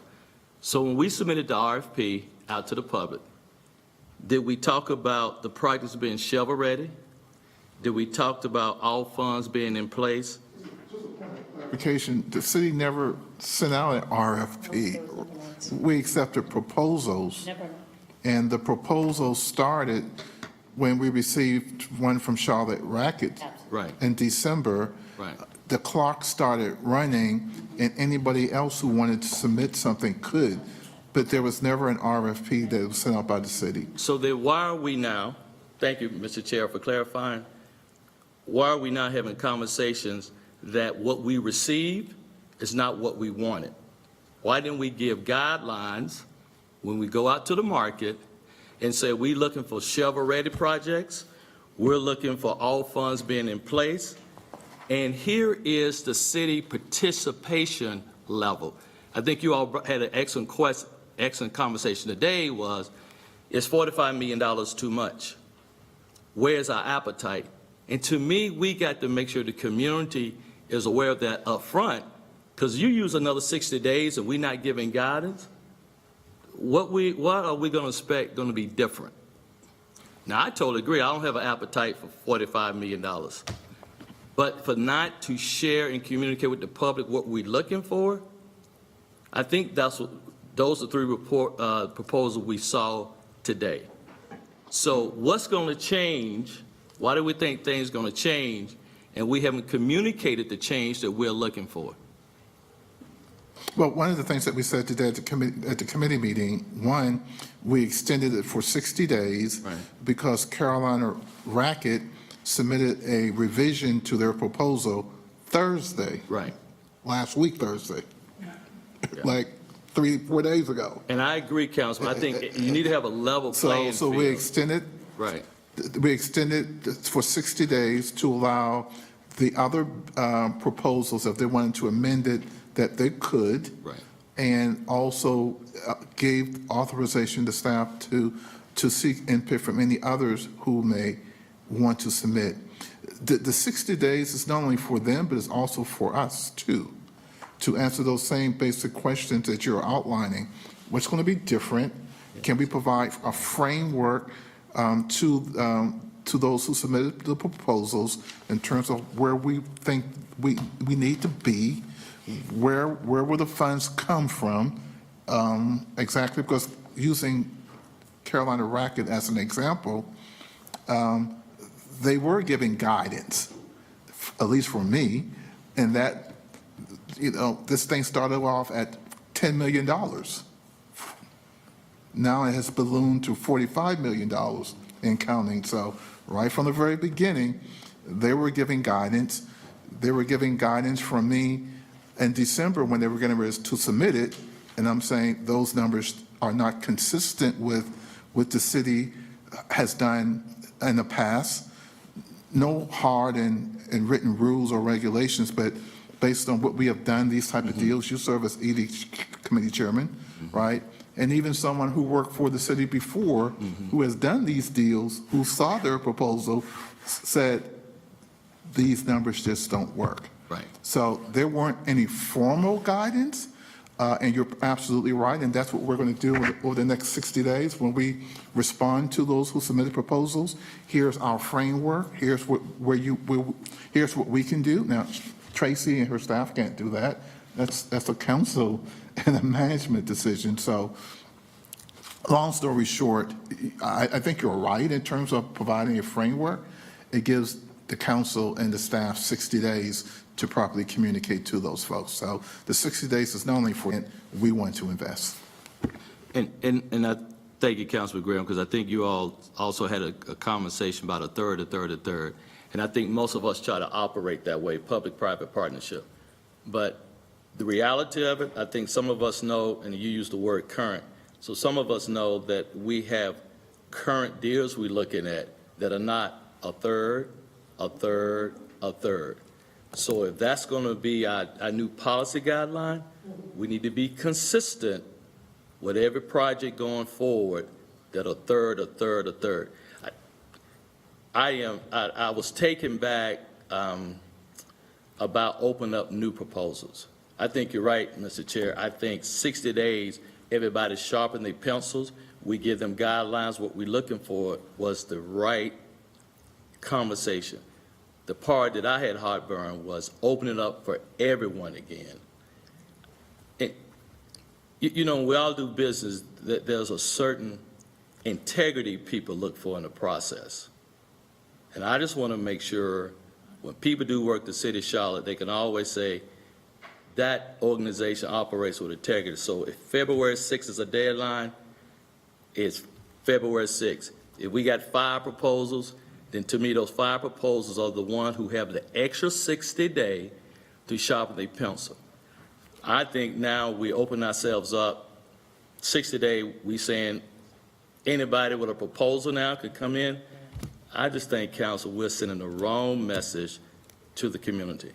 I can remember, your vice chair, I'm gonna take you back. We sat in the same room when, and Ed know where I'm going, we sat in the same room when we had 4 proposals about who's gonna be the master developer. My vice chair at the time said, I hate we close it. I think there's another developer who wants to make a proposal. The committee at the time said, no, sir. We've closed it, we set the date, we don't want to open this back up. What trend or what message are we sending? So I like the fact you're giving 60 days. I don't like the fact that the committee agreed to accept any new proposal. Thank you, Mayor. Thank you, committee, for allowing me to be there. Just one point, and not to be argumentative, because I respect you a lot. I think the city has a whole lot of integrity in everything that we do. And certainly I think this committee does. And I think a number of us has really been very, I met with the aquarium people for 2 hours yesterday. I mean, day before last week, because I felt an obligation, because I met with the tennis folks for sure.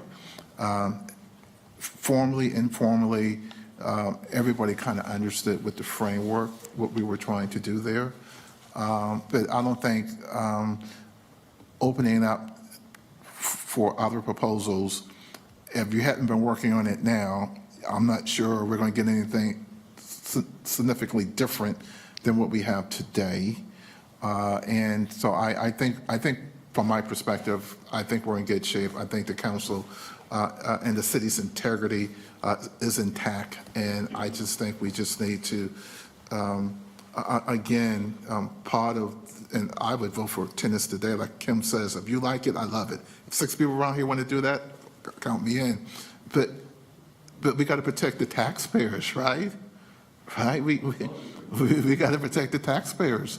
And so this is an exercise that's making sure that we are not just playing checkers, we're just making a move to do something, but we're playing chess, being very strategic about what we do, how we do it, and making sure that whatever decisions that we make, that 2 years from today, that I'm not looking at that young lady from Eastland and saying yet another project failed because this council didn't do its due diligence.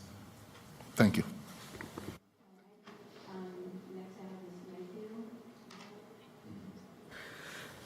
Thank you, Madam Mayor. I agree that I have concerns of opening it up to new conversations.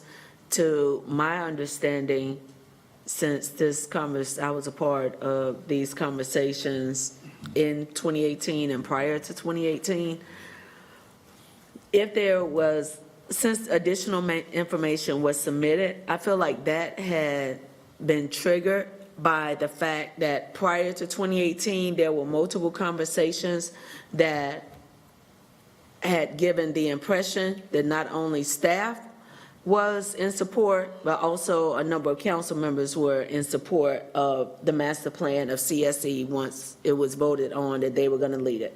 Once the racket conversation started, that conversation's been happening for a long time.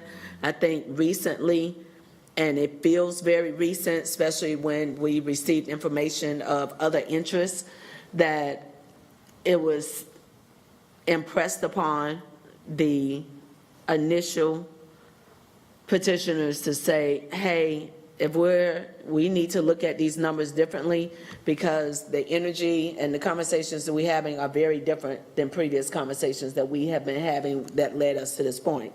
Now, simultaneously, we have had multiple conversations about supply chain issues, the cost of moving any product forward, the cost of moving dirt and everything else. And we have a conversation where it appears that we're setting up to justify whatever that cost is going to be. And then at the exact same time, we're saying, well, this is too much for us to even consider.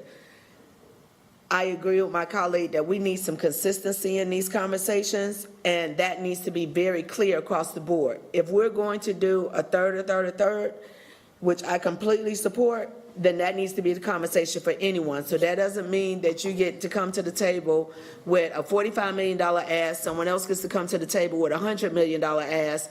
What does that look like? When we're just breaking it out and throwing out the numbers of a What's third. the final third? I'm sorry, I've heard it a couple times, I don't. So when we look at them fundraising, corporate fundraising, and then if, say we get our corporate partners, them identifying their funding through sources, if our corporate community comes to the table, and then government. So that's where the third comes from, just as an example. Remember, it's two governments, county and city. So again, if we're looking at that third, I'm looking at government as together. That's 1/3. However it works out. If we're going to be consistent with what the expectation is, whoever it is, whether it's a local group, whether it's a national group, whether it's an international group, if we're going to be consistent of what the request is, then let's be upfront with that on the front end. Because these conversations have been happening for a long time. So then, if I am in that position as that potential business owner, and I've been having conversations regarding the Racket Center and regarding tennis specifically with staff, if we've had agreements, if we have moved forward, and now we're having a conversation where, okay, I submitted this, I've showed interest, just like we have another project that we're looking to approve where someone had a building and they showed interest and submitted information that was unsolicited. I just need us to look at some consistency around how we're doing it. If we're gonna open it back up, I feel more comfortable with the up to 60 days opposed to saying 60 days. I do not feel comfortable with saying, okay, if there is anyone new, you have the opportunity. I'm not gonna make the assumption that someone isn't already sitting out there that has already had something sitting on the shelf that they just hadn't presented. They were just waiting for the opportunity because, well, the way we're looking on council, there's a possibility we're gonna extend it. So if you got that, just go ahead and be prepared to submit it in another week or two or over the next 30 days. Consistency helps. Transparency in the communication helps. If there is a conversation now of saying, this is too much, I respect that. But then don't come back in another month and a half with a request that's double this amount and say, well, this we can justify because we can figure it out over here. If it's hospitality and tourism, amateur sports falls in hospitality and tourism. Amateur sports is something that is going to benefit our community and it's going to bring people in. So if I just want to hear consistency in how the conversation is moving forward when it comes to full council so that we have as much transparency for whoever it is in our community and we're not setting potential small businesses, medium businesses, investors up for a hard fail because they just watched us have a conversation where we justified whatever that dollar amount for this item, and this item is on the same line, but we're saying no to you. And we need you to go ahead and figure out how to jump through this hula hoop while it's on fire. But this one, who has the excess capital and other things, this we're going to go ahead and make it happen and do whatever we can to make it more convenient and easier for you to do business in the city.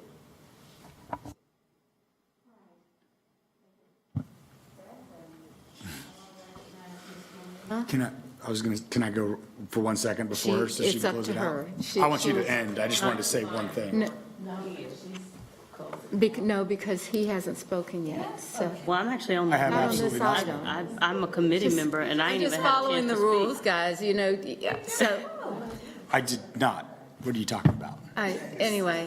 Ms. Molina, Mr. Bakari has asked if you would allow him to speak. I'll be real before quick. you. I just don't want to go after you as the district. Okay. I want you to close this out. Okay. I'm not sure if I'll close us out. No, but- you won't be closing out. I'm sure I won't close us out. Are there other speakers? Okay. Oh, yeah, then there's never one. mind. Sorry. I thought you were closing it out right now. No, I'm not closing. This is, shoot, all right, Ms. No. Molina? Thank you, Madam Mayor. First of all, I actually serve on the Economic Development Committee, so I was there, and I'm the representative for the district in question. So these wonderful people sitting behind me, I can't tell you how much I talk to them. They are And so I appreciate all of the conversation around what we're talking about, but the end goal here is to make sure that those of us who live there have the highest and best outcome. I appreciate integrity as well. I think as long as we're talking about relationships with regards to business, we never want to send the message that we are not an organization of integrity and that we don't intend to stand on what we put out there. Actually, prior to this conversation, I asked for the history behind it since I hadn't been on council. And if I'm wrong, it's on here. It says in September 2018, the committee unanimously, council members Mitchell, Driggs, Harlow, Mayfield, and Newton voted to direct staff to engage exclusively with the development team led by Crossland Southeast to work through the terms of pre-development agreement, which would outline the necessary site work to start joint redevelopment efforts between. So I think at some point you guys, voted to allow them to engage directly with how they would go forward. And so I take it that that's where they took the liberties to make some additional terms and agreements. That's my understanding. But I want to return back to the point in that if I listen to this conversation objectively, it sounds as though we've already chosen Carolina Serves. I don't know if it was that we even really considered anything else on the table. It sounds like we're arguing in favor of Carolina Serves. And what we've said essentially, because actually this started as a result of a town hall that I hosted. I hosted a town hall very innocently, hoping to connect as a new member of council with the people who live in the district that I represent. And there was this announcement made there and then this proposal submitted. So there was never really, because then I got bombarded with questions around who would I choose? And I'm like, choose for what? What are we talking about? Like, why is this a choice thing? And so then we had this kind of subsequent, and correct me if I'm wrong, but we had this kind of subsequent, shotgun RFP process for 30 days. To say, hey, is there anybody out there who's interested in poor little Eastland? And honestly, as the representative, that's how I feel. I kind of feel like the poor little Eastland thing. And so it's not necessarily that, I don't want us to seem disingenuous, but if this had, I'm telling you, I would even argue, if this was the result of something where we said, here's the RFP, we're looking for staples that are going to anchor the Eastland project as a result of losing Tepper, and then that was 30 days and it was a close and it wasn't like prefabricated, I'm telling you, I would probably be with everybody here in this room. But the fact that it was not that. It was literally kind of the shotgun process that says, okay, 30 days, best, and honestly, that was really taking the process and leaning it towards two front runners. And that's what we need to be clear about. And then Target snuck in as a sideline, and I've been having people asking me, do I favor Target because they don't want any money? I'm thinking, really? Like, do they want even a third of the property? So then what we do with the rest? I don't hear even anybody who wants the whole property in what they're even proposing. So we still have additional, acreage that needs to be covered. So with that being said, I feel like that saying 60 days, especially we got two people who, and especially Carolina Serves, I haven't had a chance to specifically look at their reproposal, but being able to look at their reproposal, even see, I think this encourages them to come with their A game. That's what we deserve on the east side. We deserve people who want to give us their A game. I don't care if y'all want to do it for a day, a week, a month, 2 months. I don't care. What I care about is the fact that we get somebody who's willing to bring us our A game. So the fact that now we're getting a B game, I feel like I'm insulted by you giving me the D game. Why are you giving me a D when you could have gave me a B and now I'm asking you to shoot for the A, right? Give me the A game. That's what we want. We want something that in 10 years we're not going to be having the same conversation about something that has failed. We got one opportunity to get this right on the east side. We don't have I'm tired of this. Do you understand what I'm talking about? Oh, yeah. We got to get it right. That's what I care about. And I don't care how much time you give to it. And Tim Sinema, I respect you. I don't want you to lose your contract, or I know he ain't here. He probably listening somewhere. So I don't want, look, so we saving Tim. We can't lose Tim, right? Everybody in this room care about that. Nobody want him to fail as the master development of this project. But again, East Side. Do you understand what I'm saying? This project, this has been open. You had an area plan in 2003. You closed Eastland in 2010. We are in 2023. We talking 13 years later. And then we're going to do some shotgun process because somebody mad? I mean, I don't think that's fair to us, right? And so all I'm saying is no matter what it takes, get it right. If you come and you're trying to tell me that you selling me that you love my community, then 60 days don't matter. 60 days don't matter to you. If you love my community and you do, and look, okay, I understand even the across the board thing. Across the board, if we want to talk about because right now I'm emotional, but if I back up the policy, I'm going to be very different.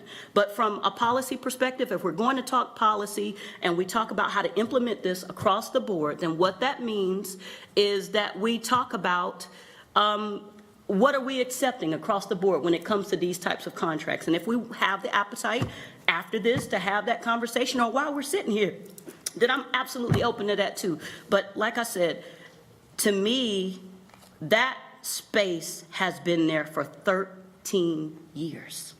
13 years with nothing there. We drive down, the ones of us who live there, down Albemarle Road, and we've been looking at dirt forever.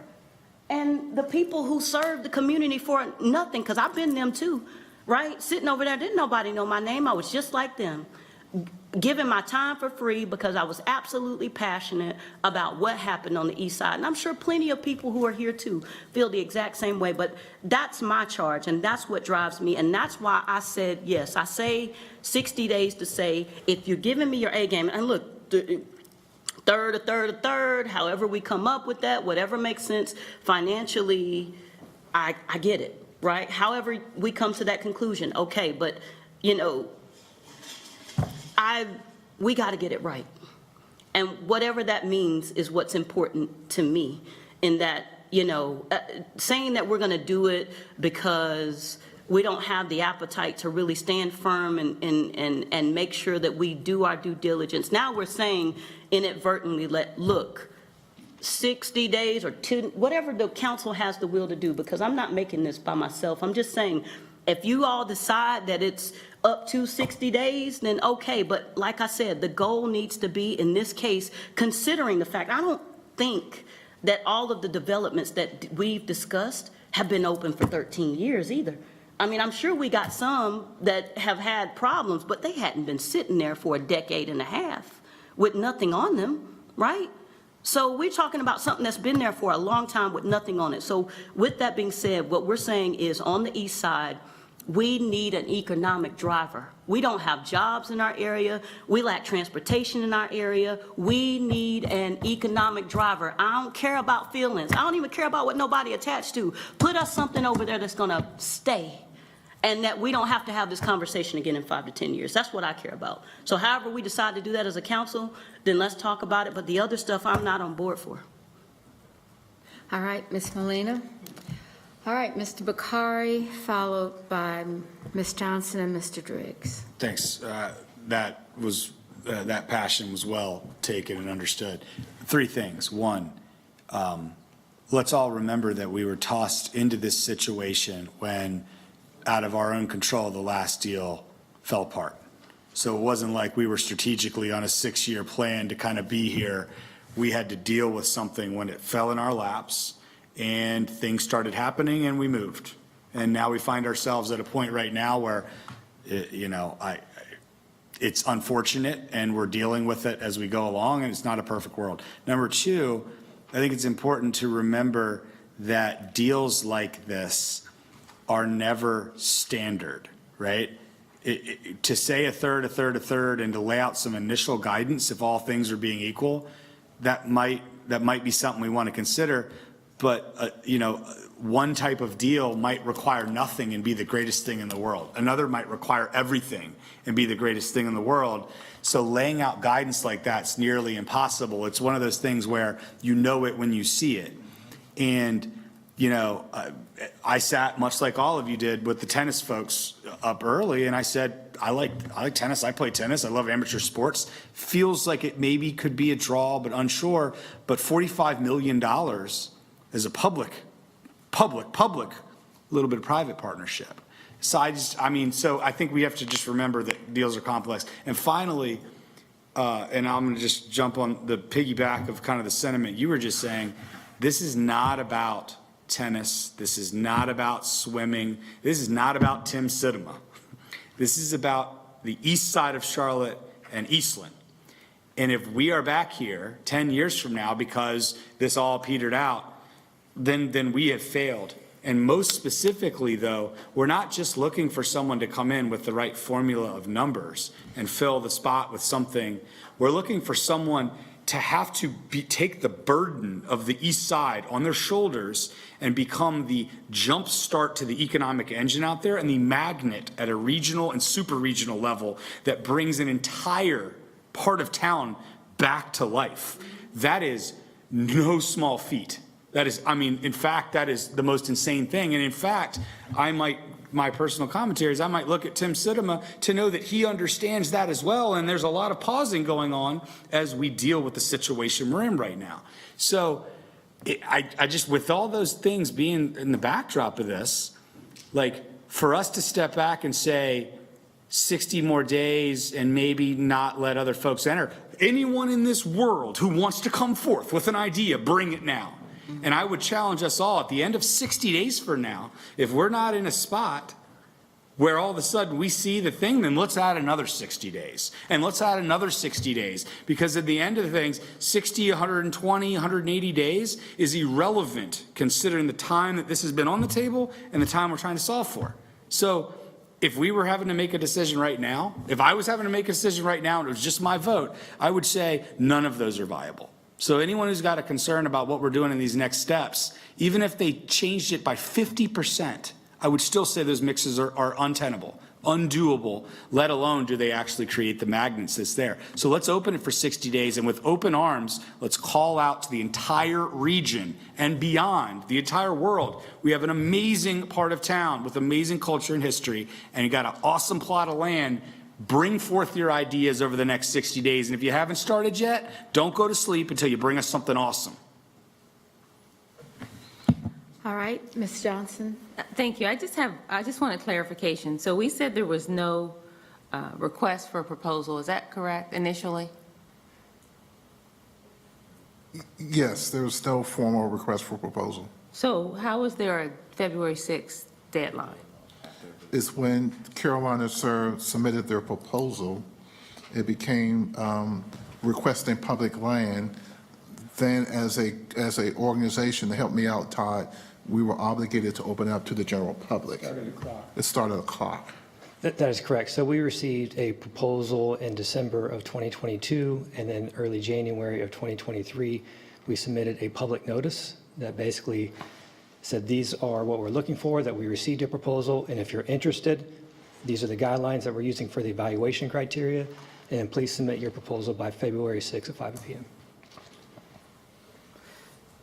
So there was a public note, so there was a formal solicitation or advertising? There was a public right? advertising or public notice, yes. I wouldn't call it an RFP or request for proposal process. It's a lot more complicated. It's kind of like what Centra's doing. They send in a proposal and now everybody has to react to it on Carpo for the highway. Yeah, so I just want to be clear and transparent. From a legal perspective, we can issue a public notice with the deadline, and then if we don't receive and then we don't have to measure what was submitted within that finite period of time, we can just open up another proposal, period. Legally. Okay, all right, so then I remember, and I don't remember which issue it was, but I remember talking about an RFP, and the RFP procurement person said that they needed at least, 30 days or so to create and draft an RFP, a proper RFP. So I would say that if we are opening this up, if we're ignoring this initial public advertisement, and we are opening this up for a dynamic vendor or a dynamic project, then we should be formal and issue an RFP and do it the correct way. Because I like what Ms. Molina said. You kind of really pulled back the covers when you said this feels political. It seems like we were only considering certain developer or certain projects. So if we want to be transparent and integral as a city, then I say that we issue an RFP and then open this up for opportunities for everyone. No one is sitting on their best proposal with no notice and ready to submit it within 60 days. So let's do this the right way and issue an RFP and see what we get. All right, Madam Mayor. suggestion. Again, I don't want to be argumentative, and I respect all of my colleagues, but we have done it the right way by law, and we're not ignoring what we did. We're responding to what we did. When someone submits a revision almost a month after the deadline, we extended an opportunity for all those who also submitted a proposal to do it the same. And so there was no lack of transparency. We didn't ignore our process. We didn't do anything that was underhand or illegal or undermine. This is a political process for sure. But I just think, again, words matter and what we do matter, and I just kind of push back on that. Thank you. All right. Are you finished? Miss, Well, are you no, I done? was just going to say, either we close it to new proposals and consider those three to bring their A game, or if we open it up, we need to open it up as an RFP. That's just my suggestion. All right, Mr. Driggs? Thank you, Mayor. We've been at this for quite a while. I just, Mr. Mitchell, I want to remind you, it's been 13 years. We sat for 6 or 8 years and nothing happened. We gave Bert Hess an exclusive. We were about to spend $450,000 on a consultant, which I nixed and said, no more money for consultants. We need to find a partner. We went through a process. We found a partner, and Crossland Southeast stepped up. No one else would touch it. But it was always irregular. This was never kind of traveling down conventional tracks. So we were making it up as we went along. And then we get into the Tepper situation. We get into COVID. We get into disruption in the market. So let's face it, we're kind of winging it here, right? And we know what we want. We know what we're trying to get. But I think for us to get bogged down on process statements, and in particular for us to start making a suggestion that there is something improper here, we are acting in good faith. We're doing the best thing we can to achieve a very important outcome. So I hope we can continue in that vein. I think what happened today was we looked at the financial terms that were being offered. We wanted to know, tell us what you think, tell us what you think. And then we got that. And we were a little shocked at the numbers. So it's going to take a while longer. But I don't think anybody else's rights have been violated or there's an impropriety here. Again, we're acting in good faith, and I hope we will get to that place that Ms. Molina so passionately described. Thank you. Mr. Mitchell? Todd, can you come up to the microphone? And while Todd is coming up, Ed, I totally agree, because if you remember we had this conversation, I think we threw out the word transformative. Whatever we put on there, we wanted to be transformative and reach a destination. So Todd, Councilman Johnson asked you a question. So when you responded and you gave guidelines for other proposals,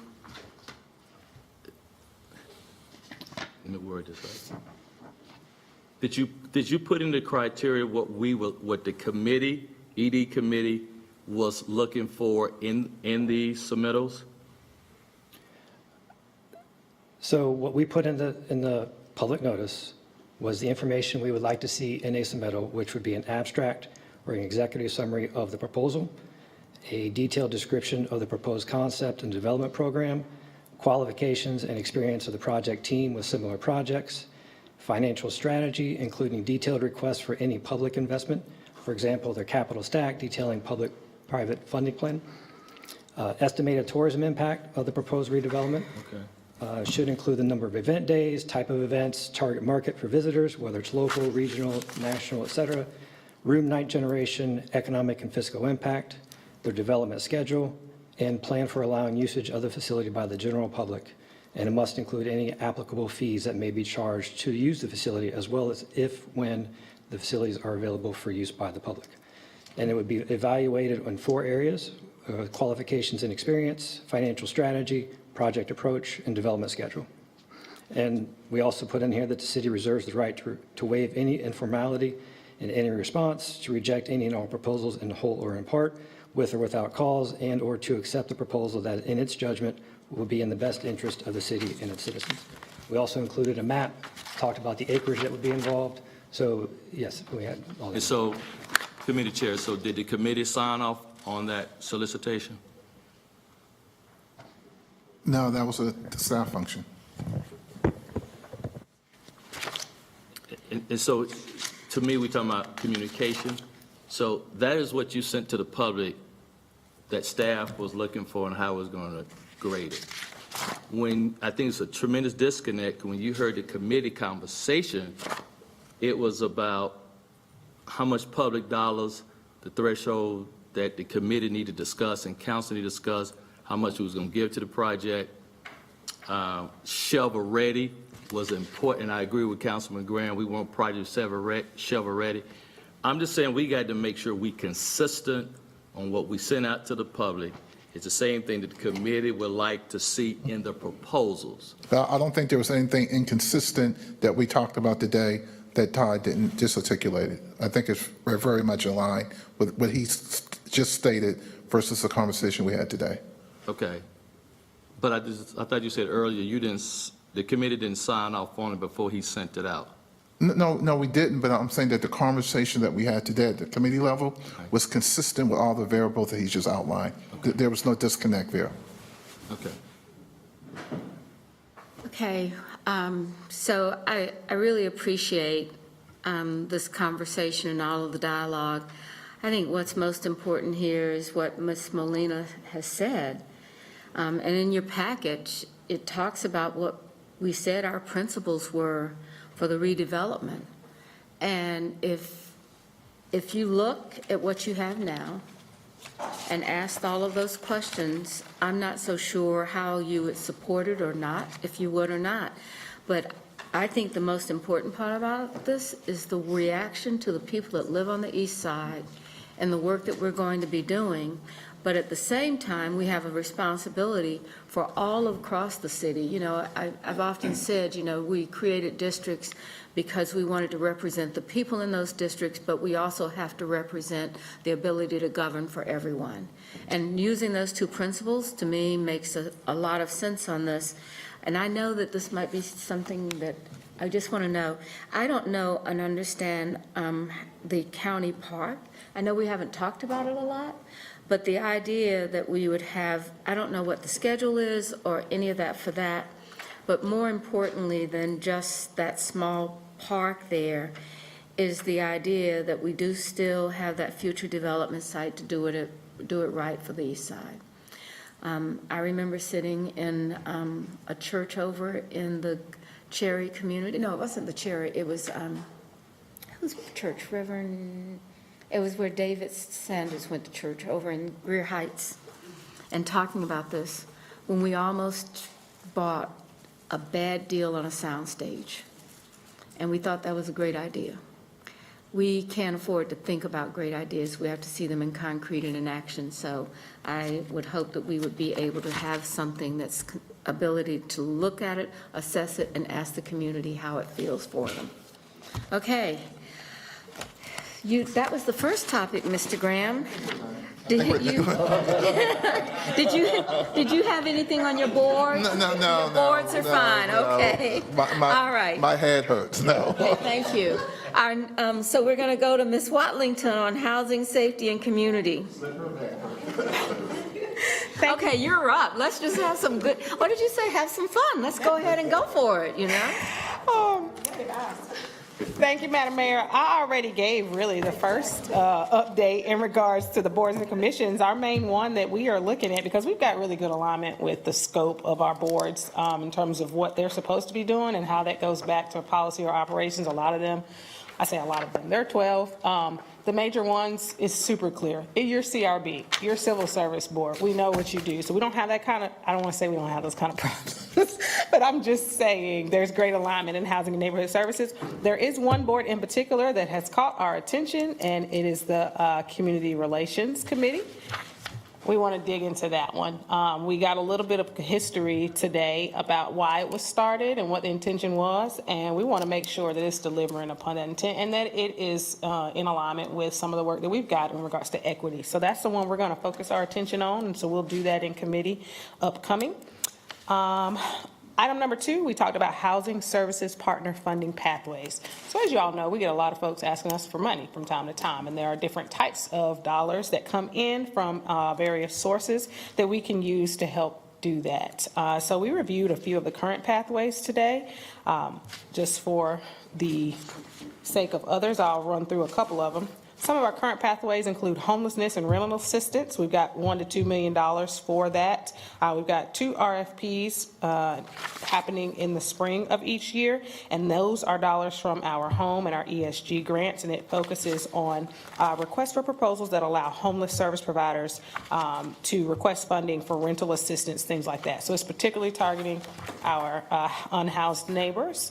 Then we've got $750,000 for our home consortium, and these are nonprofit and local government consortium partners. Now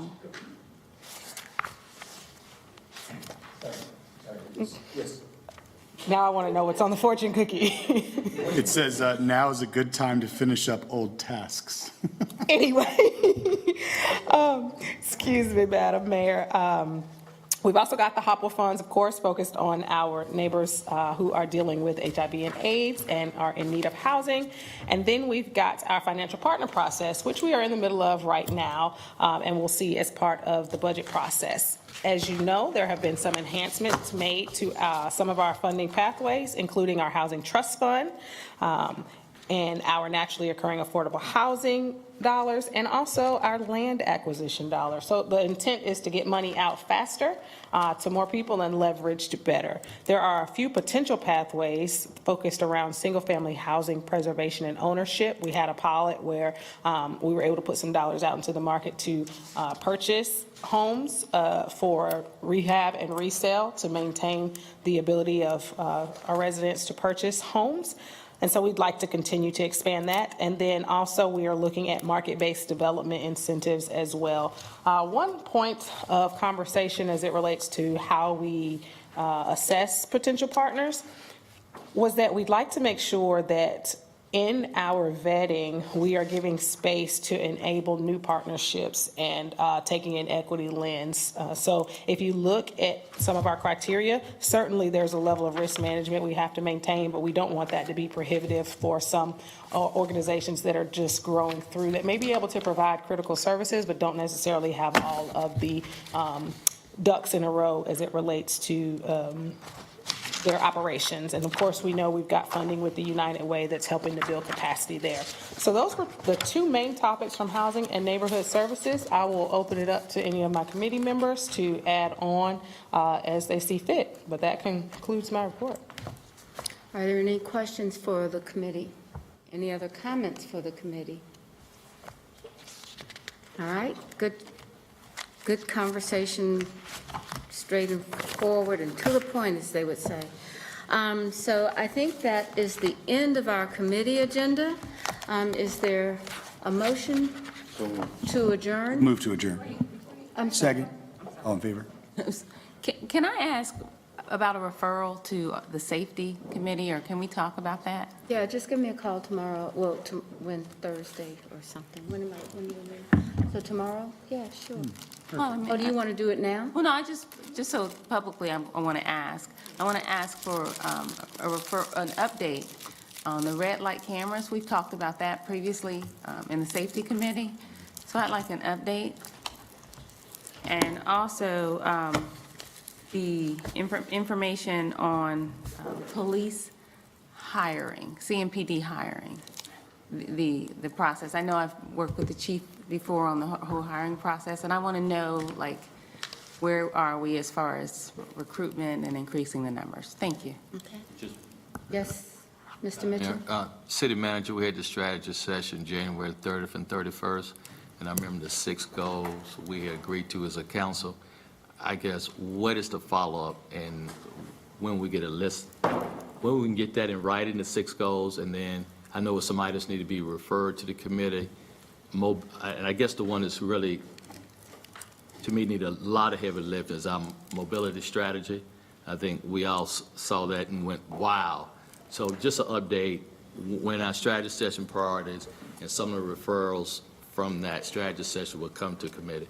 Because Ed is excited about the mobility strategy. I can tell. Look at that excitement. Yeah, He just bited the fish. Yes, I'm ready for it. okay. Madam Mayor, can I call you tomorrow for a referral No. discussion? All right, Ms. Watlington. Actually, I'll save it for Thursday. It's fine. Call me tomorrow. All right, so we have a motion to adjourn, and we are adjourned. Thank you, everyone. Second.